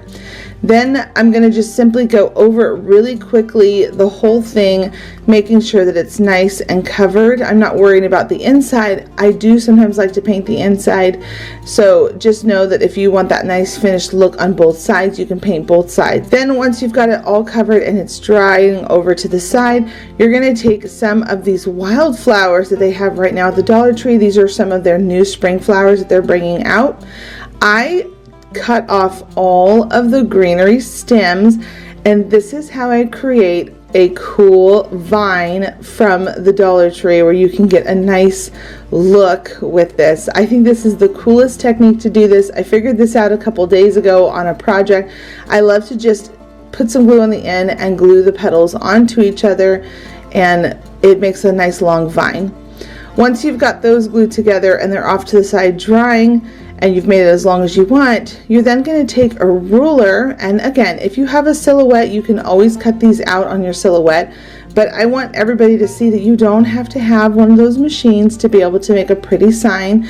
You're going to just simply take a ruler with a pencil, sketch on a saying or phrase that you like, or a quote, whatever it is. And then you're going to take a small tip brush and you're going to go over the letters and just take your time and have fun with it. I've had so many people asking me about how I hand paint my letters, and it is something I've practiced for many years, and it's such a fun project to do when you're just sitting and watching TV, to practice, to get better and better at. And it really is the truth. The more you practice your hand painting with your letters, the better you will get. I think hand painted letters are so pretty, and it's such a personalized look and touch to your projects. So you can just see how I'm just taking my time here. I'm not rushing through it. And this is a great project. Like I said, put on a movie, put on some music, and just have a good time just painting them. And if you ever make a mistake, you can always add the same color back onto it, paint it, and then start all over again. So I highly recommend trying it and picking up this skill. It's such a fun thing if you don't have a cutting machine. Now, once that vine has been sitting for a little bit and it's nice and dry, we're then going to turn it into a little mini wreath. I like to use some hot glue on the leaves to pinch them together onto the vine pieces. Once you've got that, then you can wrap it and twirl it all around into a circle. And then take some ribbon from the Dollar Tree, loop it at the top, and then with some more hot glue, you're going to find your placing and put it right onto the top of your frame. You want it so that the little wreath is going to allow it to circle around your painting on the front of it with your phrase or your quote, and then just bring that ribbon up around the top and the back, and then make sure you hot glue everything into place so that it looks nice and finished. You don't see the top of the ribbon. Have it go back around the back side and glue it down.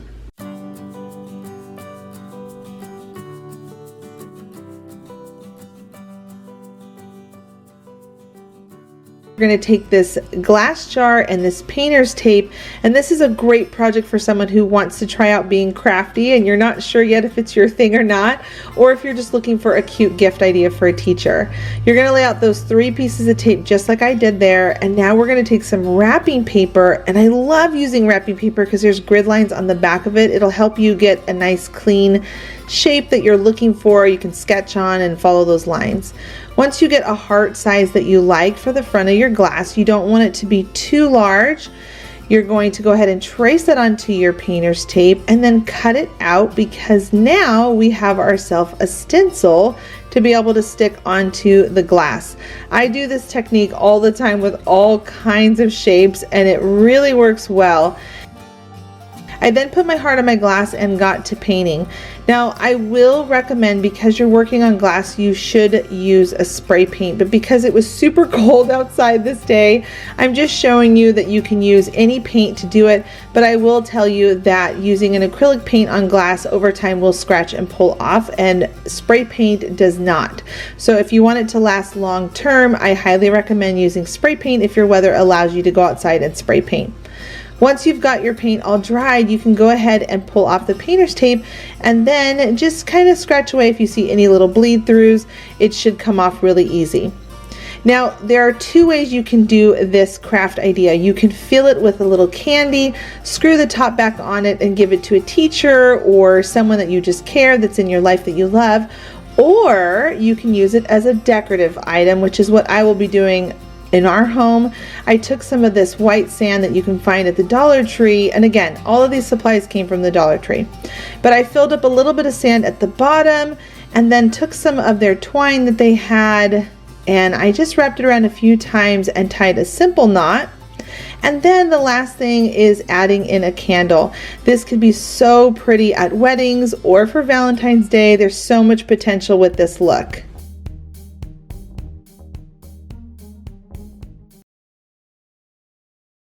Now, I don't know if you've been to the Dollar Tree yet this new year, but they have brought out the ferns again. These are so highly coveted. In fact, when I was picking them up with all of my other florals, there were tons of people trying to grab them at the same time. They also have several different shape hearts. I'm going to be using the plain wood heart this time, and I'm then going to take a piece of styrofoam, cut it right down the middle, because we're going to be using these to help pop up our hearts. Now, we're going to then take a piece of foam core, again, off of that piece we've been working off of, and I cut it down to size. It's about 8 inches by 15 inches, and then I wanted to make sure after I hot glued those pieces of styrofoam on there that they stayed on really well. So I just poked a hole in the side of the foam core and tied them on with some twine. And then this is the part that I think is just so fun, and you get to use your creativity of however you think it would look best. You're going to take your florals and you're just going to start putting them together and poking them down inside. Now I want to make sure that nothing falls out, so I'm kind of giving little dots of hot glue here and there where I feel like it might pop out, just to make sure that it lasts for a really long time and I can have this wreath for years to come. Now this is not your typical wreath. We're doing a little bit of a different one because I just really thought it would be so pretty to have some nice big hearts with florals on the front door. Once you've gone all around the outsides of your squares, now remember you don't need anything in the middle, you're going to leave this bottom corner down here open because we're going to put a ribbon there, but this is what it looks like. And next we are going to work on our hearts. So take your 2 wood hearts and give them a nice coat of white paint, and then because ombre is on my mind, we're going to take some of that pink eraser paint color and we're going to just lightly start adding that in on the side. And you're just going to keep your brush kind of dry. You want the white paint to stay wet, but as you're adding in the pink, have a dry brush and you're just going to keep blending and rubbing that in. And if you feel like you've gotten too much pink, you're just going to take that white and add that back in and just keep blending it once again. Once your hearts are all dry, go ahead and hot glue them down onto those foam squares. Make sure you use a lot of hot glue so it really stays on for a long time and it's nice and secure. I decided to add a little hot glue where the heart will be meeting up with the other one and pressed it all down to hold it in place. Now we're going to go ahead and add our bow to that bottom corner.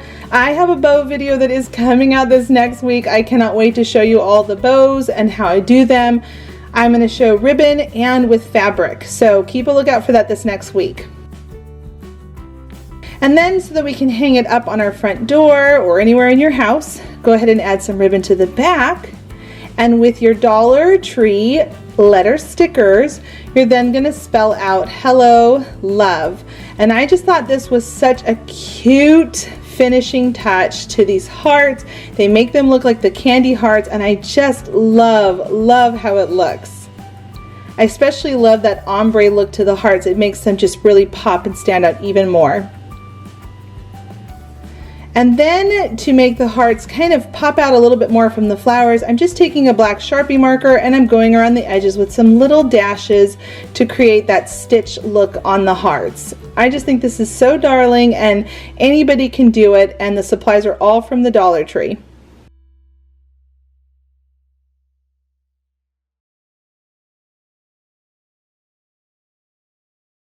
This next look for less, I was dying when I saw this price. I cannot believe that this was being sold for $49 and on sale $39, because the Dollar Tree actually carries succulents starting around this time of year. They're $1 for each one of these stems. I picked up some of this Spanish moss and then this white bowl over in their kitchen section. All of these together were so much cheaper than what they were selling it for at Pottery Barn, and I think it is a good knockoff if you love a succulent look in your home for plants. So take a regular pair of scissors that you know are starting to almost be out the door, that you don't mind using for some cutting on plastic. Cut next to the edge and just take your time staying as close as you can, and then cut off the handles. They actually cut off pretty easy. I'm showing you in real speed how quickly they come off. And then you're going to take some foam squares and you're just going to glue them down to the bottom of that container. Then you're going to take some moss, you're going to pull it apart, massage it some, because when it's in the packaging it's kind of all balled up really tight to fit in there. So just pull it apart, and then you're going to hot glue it down over the styrofoam so that you don't have it fall out over time. Then you're going to simply take your succulents and you're going to just poke them down into the styrofoam. Again, can you see why I said I was shocked at how much they were charging for that plant. So they sell succulents on Pottery Barn, and they had this one I'm holding right here. They sell 3 of those for $20. I think that's what it was, might have been $25. If you buy them from the Dollar Tree, you can buy 3 for $3. So go pick up some succulents. It's totally worth it. I'm going to be using these supplies from the Dollar Tree. Ignore this feather decor item. I didn't end up using it after all. Take your wire, unroll it, and you're going to cut 35 inches long. And you're just going to use your wire cutters to do that. And then take the beads that you can pick up, the pearls more specifically from the Dollar Tree. You're going to use the large and the medium size. And then you're going to take your wire, bend it in half, and at the half point, you're going to pinch it to crease that line. When you open it up, you're going to be doing a curve up and out motion to create the shape of a heart. Just play around with it and have fun. Remember, you're trying to create a nice big heart. Once you've got it to a place where you think it looks pretty to you, go ahead and start threading on your beads. I'm going back and forth with a large, medium, large, medium, large, medium. Once you've gotten all of your beads threaded on, you're then going to take the ends and just bend them because you don't want the beads to roll off while we're working on the next part of this craft. Go ahead and then pick up some of those florals that you have from the Dollar Tree. I'm using pink roses and the peonies that they have there. And I'm just going to take 6 of them, a cluster of, you know, the 2 different flowers, and I'm going to tightly put them together into a little ball. I'm bending the head of the roses down so that you can see more the fronts and tops of them versus the sides of them. And then once you've got them all placed where you like in a really tight bundle, go ahead and zip tie it. You're going to do this 2 times because these 2 bundles are going to create the top bumps of a heart. We are going to be taking these roses and forming them into a heart. I thought this would be really fun and romantic for a DIY to put in your home, hang up on your front door, wherever you would want to place it. It could be used in a lot of places. Once you've got your 2 bundles, go ahead and cut off that extra piece of the zip tie. You don't want that to be on there. And then you're going to see that I'm going to grab it right where the zip tie is, and I'm going to bend it to the side, because you're going to want to take those 2 stems, put them together, and then zip tie those as well. And again, we need to have that crevice that's open between the 2 bundles to create the heart where it dips down in. So go ahead and make sure you bend them out far enough to the side to create that bump, and then just bring them together with a zip tie, and then hot glue it to all keep it in place so that it doesn't twist and move. Then you're going to take some more florals and you're going to start filling in right underneath that dip down, that cave that you have between your 2 bundles. And you're just going to keep filling it in and making sure that you're getting less and less towards the bottom. So you're tailoring it down to being only 1 last rose at the very bottom. Once you've got it all in place, you're then going to take your zip tie and you're going to just once again make it nice and tight so that everything stays in place. And then just massage around your flowers, making sure that everything is blending well, looking right and pretty. Once you've got those all figured out, you're then going to work on bringing in your beads next. Now, this is the part I just think is so pretty. Look at how this turned out. Could you imagine? You could totally do this for a wedding. You could do it more than just for Valentine's Day, in my opinion. Then you're going to take those beads and you're going to just kind of work them down into your heart, not losing the shape of the flowers. And you're going to bring it around to the back side, and you're going to open up that wire again, and you're going to loop it around those green wired stems so that it can be nice and snug in there. And then just twist around the wire and using some hot glue to help hold it in place, because you don't want it to slip out and then beads to go flying everywhere over time. You're just going to hot glue with just a little bit just to keep it all in place, and then bring the wire around on the other side and continue to do the exact same steps, and then hot gluing it into place so again it doesn't fall out and then you have beads rolling everywhere. Now on the back side, we want it to be pretty too, especially if you're going to do this for like a bouquet or something, like real flowers. go ahead and just fill in the backside doing the exact same process. You're just going to put more out towards the top, and then you're just going to keep working it down to where there is getting less and less and less, and keep zip tying when you feel that they're getting a little too loose, bringing it all the way down to one flower at the end. Now to cover up the stems just a little bit, I like that green stem sticking out at the bottom. It makes them look more real and natural. I'm going to only just take this ribbon and go around the top to hide where the zip ties are, glue it in place, and then to finish off the look and to make it just look so pretty, I'm going to add a bow to it. And I just feel like this is such a romantic, beautiful project. I don't know. What do you all think? I just love this so much. Then I'm going to take a lacy ribbon from the Dollar Tree, and I'm going to go down below where we had those two joint ups from those bundles from the very beginning, and I'm just going to loop it around, tie a simple knot, and that way you can hang it up, or you can set it on a bookshelf somewhere, wherever you would want to.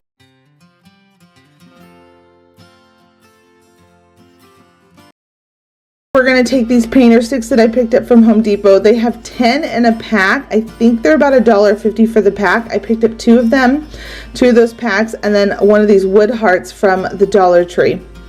You're going to open up those painter sticks, and you're going to lay out 13 of them together, just like I'm doing here. And this is because we want to create a big enough surface for our heart to be able to be placed on them to create a really pretty farmhouse Valentine's Day sign. Once you've got 13 of them in a row and you like how they're spaced out, so it has that shiplap feel to it, you're then going to take some more painter sticks, break them down so that they fit the length that you have, and you're going to just lay them on, again with the spacing that you like, and hot glue them into place. Once you've got those all hot glued into place, you're then going to flip it over on the other side and add some more to give it more sturdy support so that this doesn't break. I like to make sure that things are really, really strong whenever I use these. So you're going to see that I'm putting it on both sides, and then in a second you're going to see that I'm going to also use a staple gun to really make sure everything is all strong and in place and it doesn't break if you ever drop it.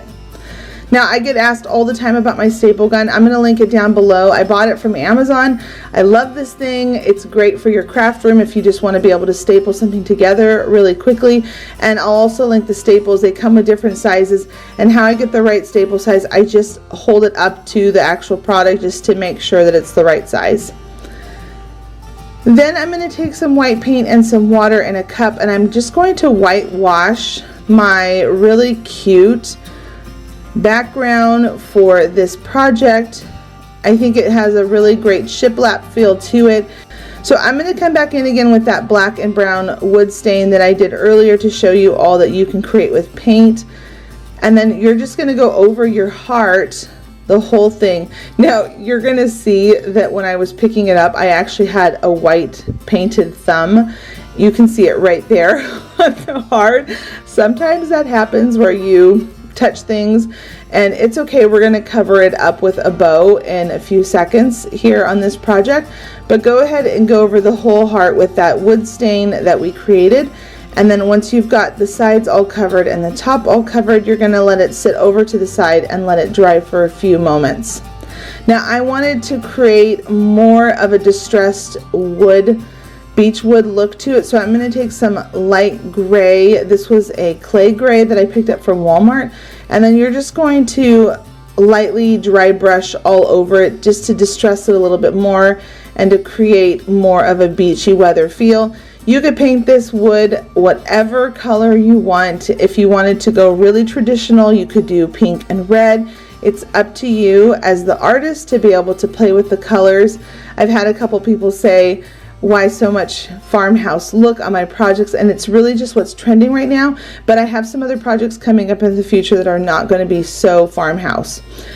So to support our heart in the middle, you're then going to take another one of these painter sticks. You're going to staple it down with some hot glue as well, and then you're going to put your heart right onto it.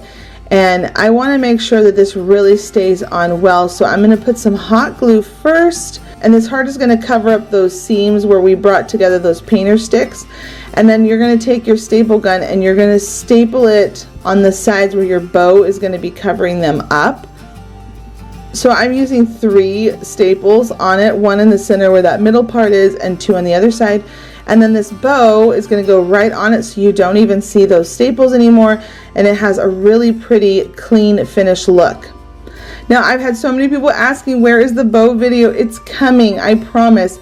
I'm actually going to be posting it. I think it's February 10th. It's a Monday, so keep a lookout. It is coming.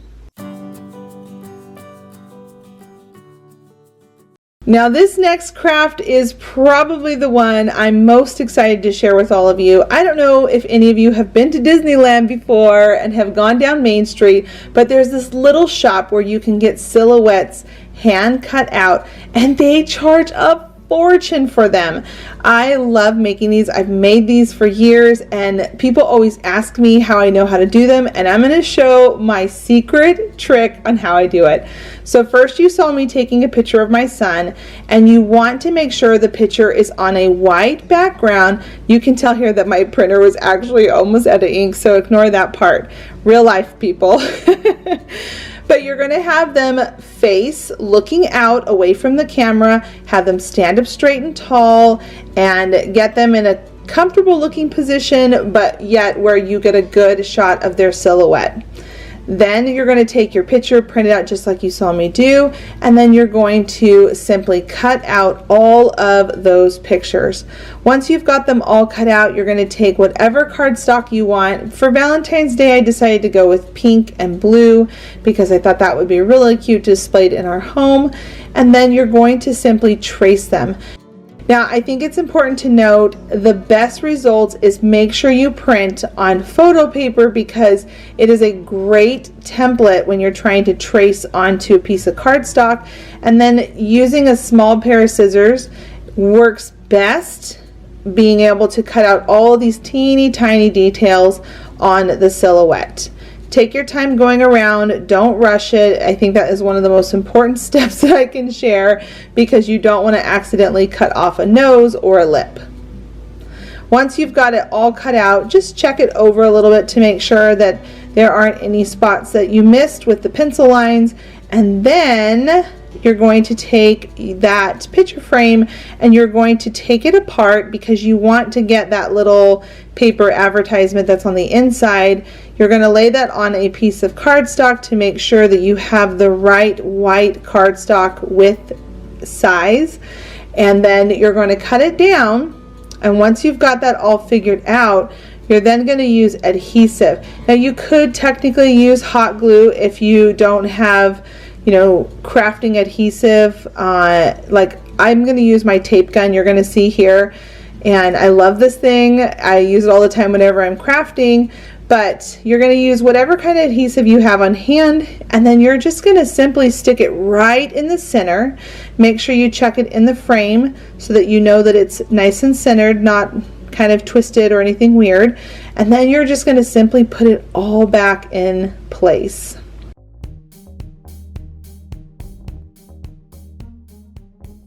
Our very first project is going to include these hearts, this free printable that I have here for you, it'll be linked down below, and a wreath that you probably already have on hand.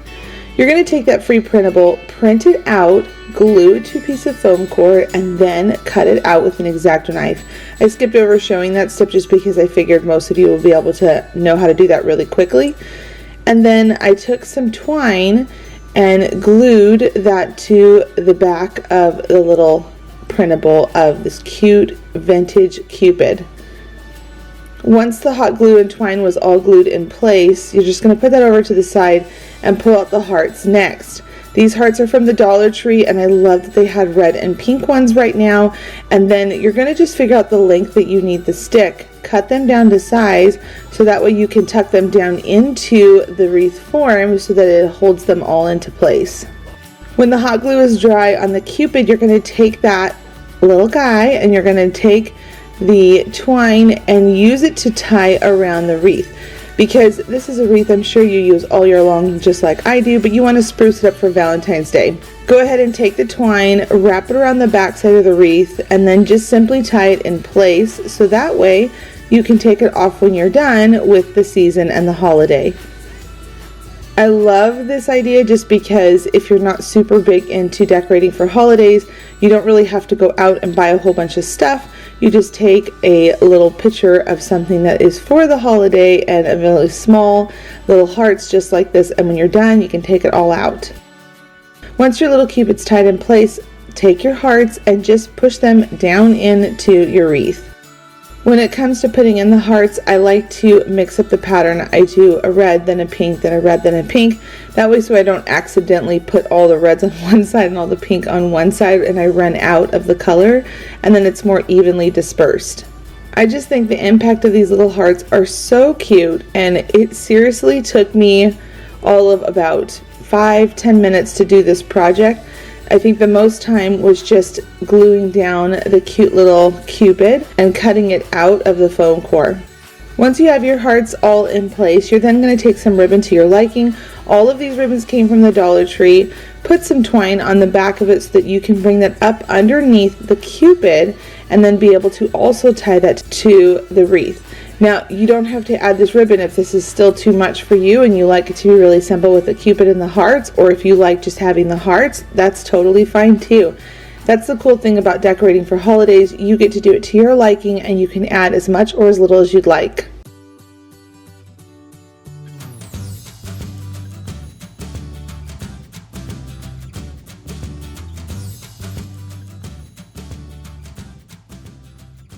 We're going to be using foam core, a 12 by 12 frame, and these hearts. Now I picked these up from Hobby Lobby as well as the frame, and I ended up using a coupon and got them all really cheap. The frame ended up being, or the canvas frame ended up being about $2, and the hearts ended up being about $4 for that huge pack.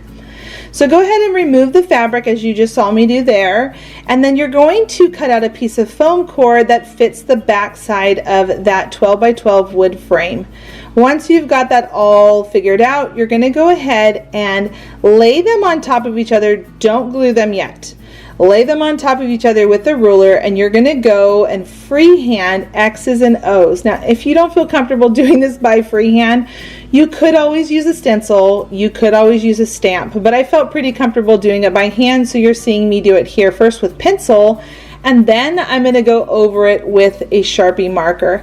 I feel like this is the best way to be able to get that desired look, and using a ruler really helps me keep my lines straight without them going all wonky and crazy.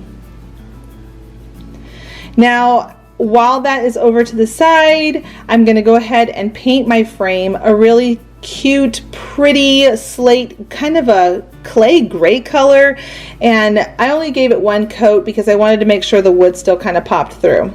Then I took one of those hearts and I'm going to go ahead and just paint that a really light pink. I thought that would look really nice with the clay gray color that I'm using on the frame. And then when I let those dry, I'm ready to go back over and start assembling. This one really goes fast. I had a lot of fun doing it, and I think anyone who feels comfortable with their handwriting would be a good one to do. So when we're going to glue on the heart, we want to make sure we glue it right on the spot where we left out an X and an O. You can see that I missed doing them right there, and I did that on purpose. You want to miss doing two when you're doing that row, and then simply just glue the frame on and you're done. For our next project, we're going to be using these wood hearts that you can pick up at the Dollar Tree. Pick up as many as you would need to create silhouettes for each of your children. And you could even do this for your furry pets, for your fur babies. I think that this is so cute. I actually want to make 2 more for our cat and dog, Comet and Nyla. I thought it would be so cute. Now, if you remember from last week, I showed you all how to create a silhouette. You have a side profile picture of your child, do it on a white backdrop, cut it out with photo paper. You want it to be on photo paper, and then you're going to trace it onto whatever you want and then cut it out. So here were the silhouettes that I made last week, but today we're going to use this silhouette that we cut out last week, and we're going to now trace it onto these hearts that I painted a slate gray color. Take your time tracing around it, but the photo paper is really great to use when you're doing these types of projects just because it makes it as a nice template to trace around without paper shifting or bunching on you. Once you've got your silhouette all traced around, you're then going to take some paint with a small brush that you feel comfortable with, and then you're just going to take your time painting all the way up to that pencil line, filling the whole thing in with white paint. Again, this is the coolest thing to give to someone as a gift, like a grandparent. If you have children and you're looking for a unique gift, or you just want to put it up in your own home. I love silhouettes so much, and you know, you can tell. I can always tell whenever I'm doing the silhouette which one is which child, just because it looks like them. It is the coolest thing ever to have these hanging up in your home, and it's just so pretty. I don't know, farmhouse chic, maybe that's what I'm looking for when I say that it's pretty. So when you get up to the face, you can switch to a smaller brush, or again, if you feel comfortable, just keep working really, really gently with your brush. And take your time, because you don't want to accidentally make a big lip or chin look wrong, which can happen when you're working on these kind of projects. So you can see here that I'm just really taking my time around my daughter's face, because she has these cute little tiny lips and little tiny nose. And then once you've got everything painted, I went over it a few times to make sure that it's a really pretty crisp white painted job on the actual silhouette. Here are all of them painted with my 3 children, and again, I think I'm going to go back and make them for my puppy and my kitty. Flip them over and take a ribbon that you like. I picked this ribbon up from Joann's after their fall sales that they had when it was all done. I love to buy ribbon in bulk during those end of holiday season sales, because you can get it so cheap, so cheap. Go ahead and just take a nice long ribbon and then rub it down into place, and up at the top, make sure you leave enough at the top and the bottom that are hangover. And then you're going to take a little loop. I just used some rope from the Dollar Tree, hot glued it down into place, and then added a bow. Now here's the thing about this project. You don't have to only have it all in one line. You can make a couple rows if you have a lot of children and have them hanging down a hallway. It'd be so pretty.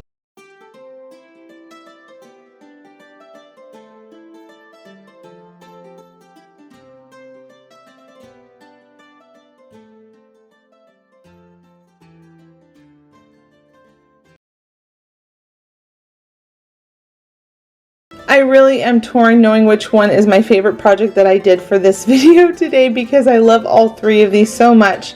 I took this sign. Now I used this one a couple days ago in another project. You might have seen it. If not, I'm going to link all of those videos down below.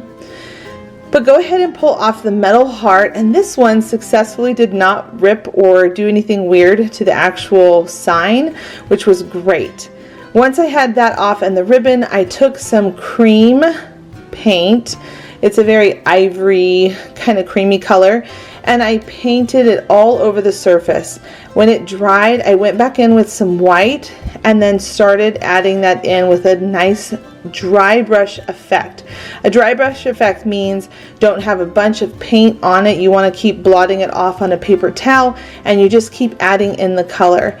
Now I know that some people will say, well, I'm not good at painting, and I will tell you, can I give you a pep talk? Can I tell you that every artist started somewhere? Everyone had the trial and error of just getting to know themselves with paintbrushes. It is okay if you make a couple mistakes. You can always paint the thing white and start over. And that's what a lot of artists did before they learned their own personal techniques. So just have fun with this. This is not one of those things where really you can mess it up. Just keep adding layers, and if you don't like it, add more white and start over. I will say too, I almost forgot to mention, I did take a little bit of a sandpaper and just kind of roughed it up some more so that more of the layers in the paint kind of showed through. Alright, we're going to move on to the flowers. Now, because we've just painted this board, it's completely dry at this point. Hot glue does not always want to bond well to paint, especially if it hasn't been drying for 24 hours. So what I did was just sanded down a little bit on a spot to get a jumping point so that my flowers bond really well to the board. I don't want anything to fall off or have any problems. So go ahead and add in a nice amount of hot glue. And these ferns, I've already talked about them. Friends, they're so beautiful. They're at the Dollar Tree. All of these flowers are from the Dollar Tree. A tip with my roses, I like to bring the flower leaf all the way up to the flower's head. And then I take a pair of pliers and I bend the wire down so that the rose is facing out towards you, not up towards the sky. This really changes the effect on your projects when you're doing it. It makes things feel more lively and real and just so pretty. Once you've got a couple things glued on, you're then at this point just going to start layering in all kinds of little bit of spring type flowers. I didn't go too crazy with the bigger stuff. I wanted it to be very dainty, very pretty, almost wild garden feel. And can you believe it? These peony flowers were also from the Dollar Tree. They are not sponsoring any of my videos. I'm just blown away this year by their flower choices. I think they're really listening to their customers, and their flowers are just getting better and better with each season. So I went ahead and added in some ferns, and when I put this middle one in, I bent it out to make it look more 3D and popped up like a garden should look. I think that's one of the mistakes that sometimes people can make, is they just kind of put things on and glue them. Make sure you bend the wires in them, bring them to life, move them around and play with them so that they look like they're real garden flowers. Now comes my favorite part to this project. I have this piece of drop cloth. You can use any fabric you want, but I love drop cloth because you get so much for your money and you pick it up from a hardware store. I folded a piece over the back, hot glued it down, and then had a little bit of a flap on the front, and I made sure that it was frayed. I pulled out some of the fibers so that it was looking kind of tattered. This is going to represent like a potato bag, or even like a paper wrapped around some flowers. I just thought it looked so cute doing it this way. And then to make sure it was poofed up some, I took a napkin and I just shoved it in there and made sure I liked the way it looked, and I started hot gluing the fabric around to manipulate it, and then took a twine and wrapped around the bag and then tied a cute little simple bow. Now we can leave it here at this point because this looks so cute, or we can keep moving forward. And that's the fun thing about creating. You can just keep personalizing it and changing it. So I'm going to show you how you can stop here. This is so pretty, right? I think this is just the cutest thing to put in our homes. Or you can add a little hardware towards the top. So I picked up this little handle from Home Depot a while ago. It's in all their little handles and knobs section, and I think it was like $1.50. I think that's what it was. I'm just going to add some E6000 first. You see how I sanded it down some too so it would bond to the actual board. And then on the back side of the handle, I'm just going to put a couple dots of hot glue while I wait for the E6000 to dry. It'll hold it in place. And this is not going to move. It'll stand there really well. So see how this little metal just adds a little more.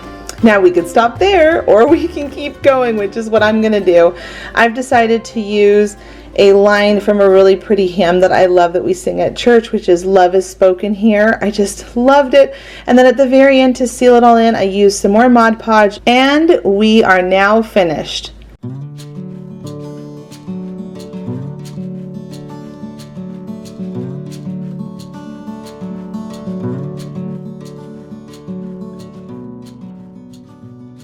All right, our next craft. I used to make similar things like this. I know I said I really loved and was excited to show those silhouettes, but this one I'm so excited about. So you're going to need some matchboxes, some ribbon to your liking, foam core board, and then some scrapbook paper, again to your liking. Once you've got all of those supplies in hand, you're going to take 14 boxes and you're going to dump out all of the matches that are inside of them. I picked those matches up from the Dollar Tree. And then you're going to take some foam core board and cut them down to these sizes that you're going to need. This is such a fun project to do. It can be a little time consuming because you're going to be doing a lot of gluing with paper, but if you are already a paper loving, crafting kind of person, this is totally the project for you, and the end result is so stinking beautiful and cute to give to somebody as a gift or to display in your home. So you're going to take the exact same size for your cardstock to cover up that foam core board, because we don't want to have it just be that plain board. It looks really pretty when we layer it with really nice paper.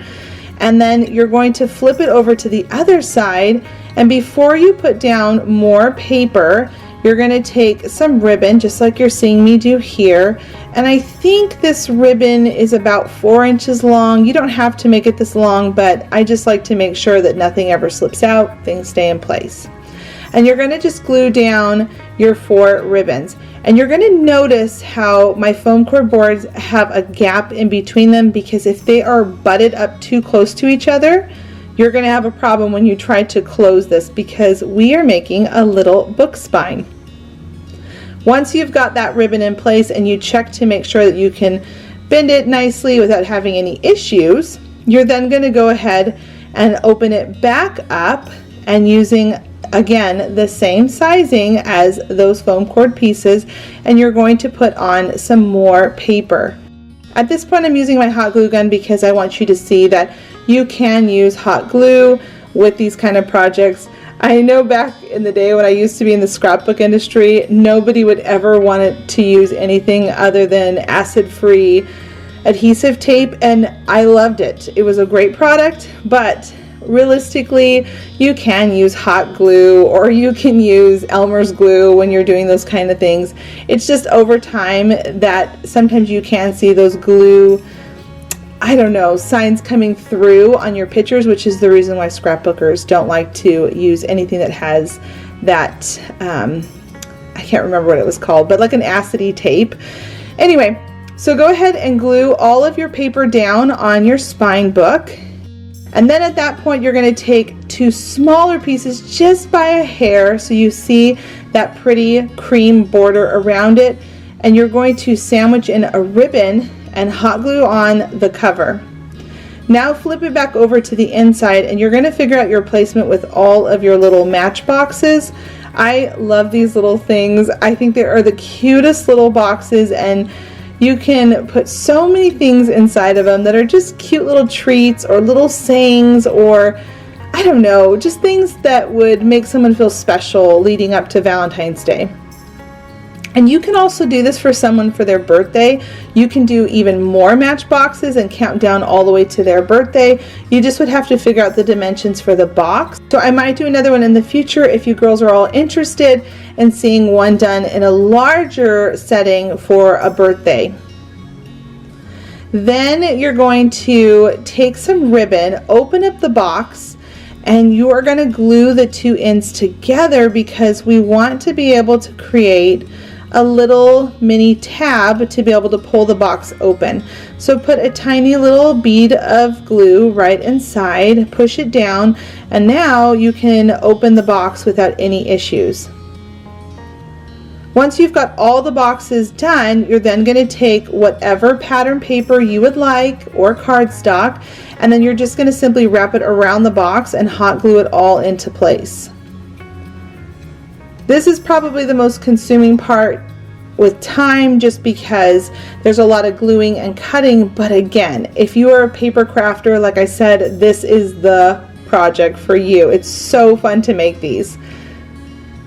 Once all of your boxes are covered with pattern paper or cardstock, you're then going to start gluing them back down and into place as you figured out from earlier.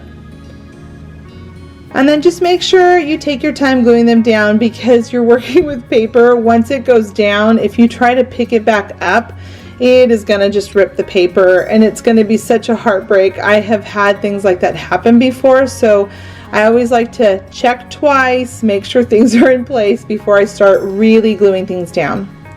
Then when you close the book, you can see that everything fits so nicely in here, and this is the reason why I'm giving you the measurements, because I don't want you all to try to struggle to figure out the measurements. So I will also have a supply list down below with all the measurements and all of the things that I've used. I try to put links if I can find them to certain stores like the Dollar Tree. Sometimes it's hard to find links for their store, but I always try to put links. So make sure you check the supply list down below in the description box. To embellish the spine a little bit, I just took a little heart punch and I just went up the spine and just decorated it with a little bit of a cute pink heart. And now I'm going to take my stickers from the Dollar Tree. This is the smaller sticker fonts that they have, and I'm just going to number all of the boxes. Now these stickers do not have the best adhesive on the back of them. I love them and think that they are the cutest font, but over time I've noticed that if they're not sealed onto a project, sometimes they can peel off. So my advice is, once you get all of your stickers in place, you're going to want to make sure you figure out a way to put them on there permanently. You could use a little bit of glue underneath them, but I think that is a little bit too much work. So what I do is I just like to take some Mod Podge, and you're going to see me do it in a minute, where I just kind of lightly go over them, not caking it on, just kind of tapping it to keep it on there long term. Now a trick with these little letter stickers, they're kind of hard to handle sometimes, especially in tight spaces. I like to put them on a ruler just lightly on their ends, and then I put them down in place. So here I am with the Mod Podge. You can see that I'm just gently tapping, adding some on the top to seal it to the paper and making it look complete. Now we're going to move back over to the front side and embellish the front cover. I think this is so fun. I love doing these kind of paper crafts. You're going to just take whatever papers you want and start layering things. I love working with twine, so I always like to wrap it around whatever I'm layering and then just tie a cute little simple knot just like this. And then, because it's for Valentine's, I thought it would be really cute to put on the cover, "Be Mine." So here I am just picking out my letters and putting them on. To make this entire thing only cost me about $7 because I had a lot of the scrapbook paper on hand. So if you have to buy the paper, you could potentially have to pay a little bit more, but a lot of us already have these kind of papers on hand.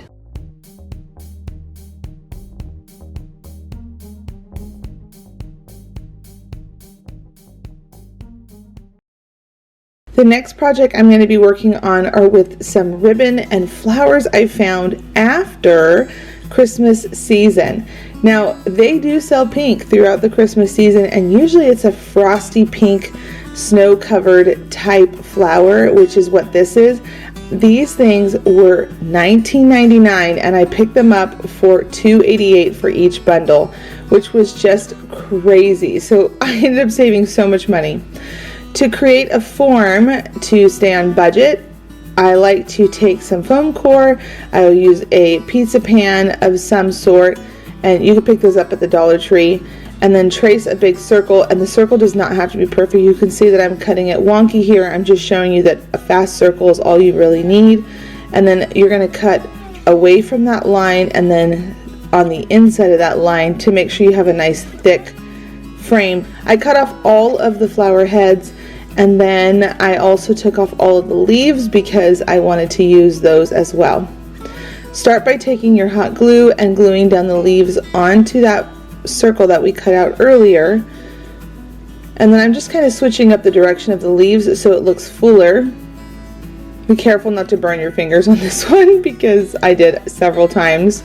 And then you're just going to glue your leaves down, going around in a circle, making sure that everything is nice and in place. And the reason why you're doing this first versus gluing on the flowers is because it's making sure you're not going to miss any spots that you're trying to hide from that white underneath all the flowers. Once you've gone all the way around, take any extra leaves that you see big white spots on, and you're just going to cut them and put them also into place.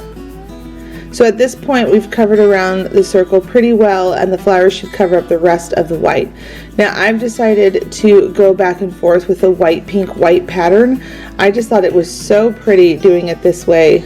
So I'm putting a little bit of glue on the green plastic part of the flower and as well as some of the leaves to make sure that it's really stuck on there well. And I think what makes it look pretty is the closer these flowers are together, the better it'll look. If you put them too far apart, it's going to look a little too spaced out. So snugging your flowers into each other really closely, making sure that it looks nice and full and pretty. Another tip is when you're putting in your flowers, probably space them out as well, because towards the end you can see here that I was like, ooh, they're all a little bit too close, and so I'm having to really snug things in a little bit closer.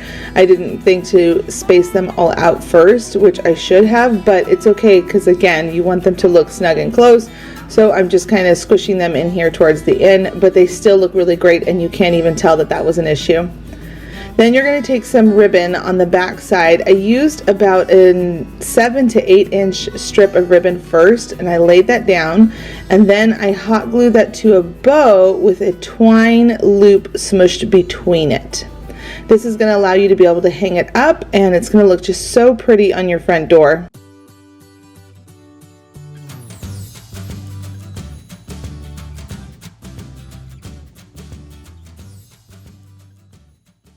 The next project we're going to be working on is so pretty. I'm so excited to share this one. I've seen a couple people do a couple things close to it, but not this that I'm doing today. So I'm going to be using these really soft pink roses that they have at the Dollar Tree. I was so impressed by these roses. You would see these also at other craft stores where they charge $14 for a stem. These are $1. I just can't even get over them. So I'm taking them all off of their stems, and as you can see here with some hot glue, I'm hot gluing them in between these 2 rows of this heart frame. Once I've got them all the way around the whole thing, and I used about 5 of the bundles of flowers, just so you know when you're trying to purchase how many flowers. I then took the back side of the petals and pulled them down and hot glued them into place to make sure you don't lose the shape of the center of the heart. That really makes it look defined and beautiful. Then I moved over to these signs. Now this is what I'm talking about. I've seen a few people using these, but no one is really showing you exactly what's happening when you're ripping off this metal heart. And I want you to see, don't be afraid. It's okay if this happens. So you're gonna go ahead and pull up this heart, and when you do, it rips off part of the sign. And it even loses some of the shiplap grooves. And sometimes the heart will come up, but there will be glue behind. So don't worry about that. I'm going to show you that you can fix it with paint, and besides, you're going to have it covered up, so it's not going to be a big deal.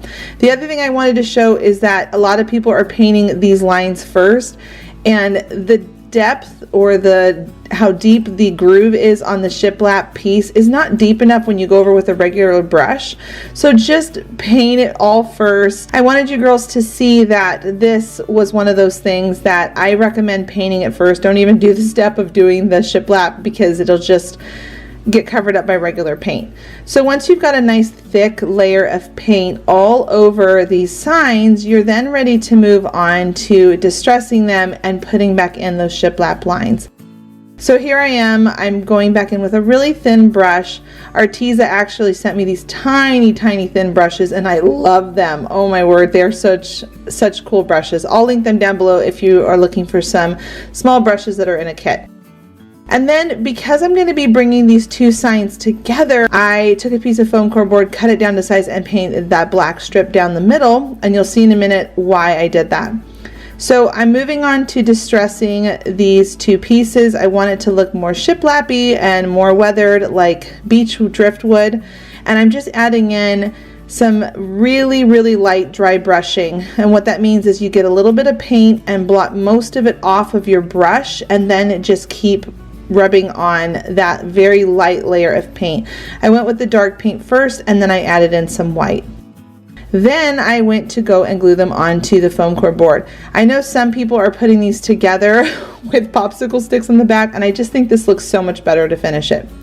Okay, friends, I need some recommendations for a hot glue gun. I have been using this chintzy one forever. I bought it at Michael's years ago, and it just is gumming up so bad, and I would like to get a better hot glue gun. So leave a comment down below. Let me know which one is your favorite hot glue gun. Even give me a link if you can, because I just need to get a new one, and it's just time, and I would like to get a nice one, a really nice one. So if you could, leave me a comment down below. Let me know if you love your hot glue gun or not. Okay, and now we're going to bring them together. I'm going to take this burlap ribbon I also picked up at the Dollar Tree. Again, all of these supplies are from the Dollar Tree. Can you believe it? I'm telling you, you would pay so much money for what we're going to end up with the finished results. Take your burlap ribbon, cut a piece off, and hot glue it onto the back. I like to use a popsicle stick so I don't burn my hand, because there's all kinds of little holes that the glue can squeeze through. And then put some on your sign, and then put down your wreath. And now can you see? You can't even see those spots that got pulled up when you were pulling up that metal heart. It's just completely gone. Now you're going to take a pencil, and this part is optional, you don't have to do it, but I thought it was really pretty if you want to put this on a decorative shelf by your front door, or even on a front door if you wanted to. I sketched out the word welcome. I just took my time, and then now I'm going over with those really tiny thin brushes, and I'm just going to go over with some white paint. And as I go over those spots where the shiplap kind of, you know, the groove of the darker line, I'm going to just go back in with the thin brush again and make sure those lines are still there. I want to be able to still see that shiplap look through the words. We're going to be using a drawstring bag. I picked these up from Target in their dollar spot, and then these hearts I picked up from the Dollar Tree, and some painter's tape. This project is the easiest project ever, and it is such a cute gift to give people. If you're looking for a gift to give to a loved one or a friend or a teacher that is different and unique, but yet homemade, and put some thought into it. So you're going to lay out your painter's tape just like you saw me do here, and then you're going to take your red paint and tap on the paint so it doesn't bleed underneath that painter's tape, since we're working on fabric. Now we're creating a tic-tac-toe line grid here because this is going to be a little travel and go tic-tac game. I just think this is the cutest gift ever, and I'm planning on giving this to a couple of people in my own personal life that I know has kids on the go all the time. It's a great distraction to keep in your bag. Once everything is dried, you're going to go ahead and move over to the hearts. Now each bag is going to need 5 pink and 5 red, and then you're going to take some white paint for the red hearts, and then you're just going to, with a small paintbrush, paint on the X's, and with the pink you're going to paint on the black O's. Once the paint has dried, take your Mod Podge and you're going to cover them so that way the letters don't chip off over time.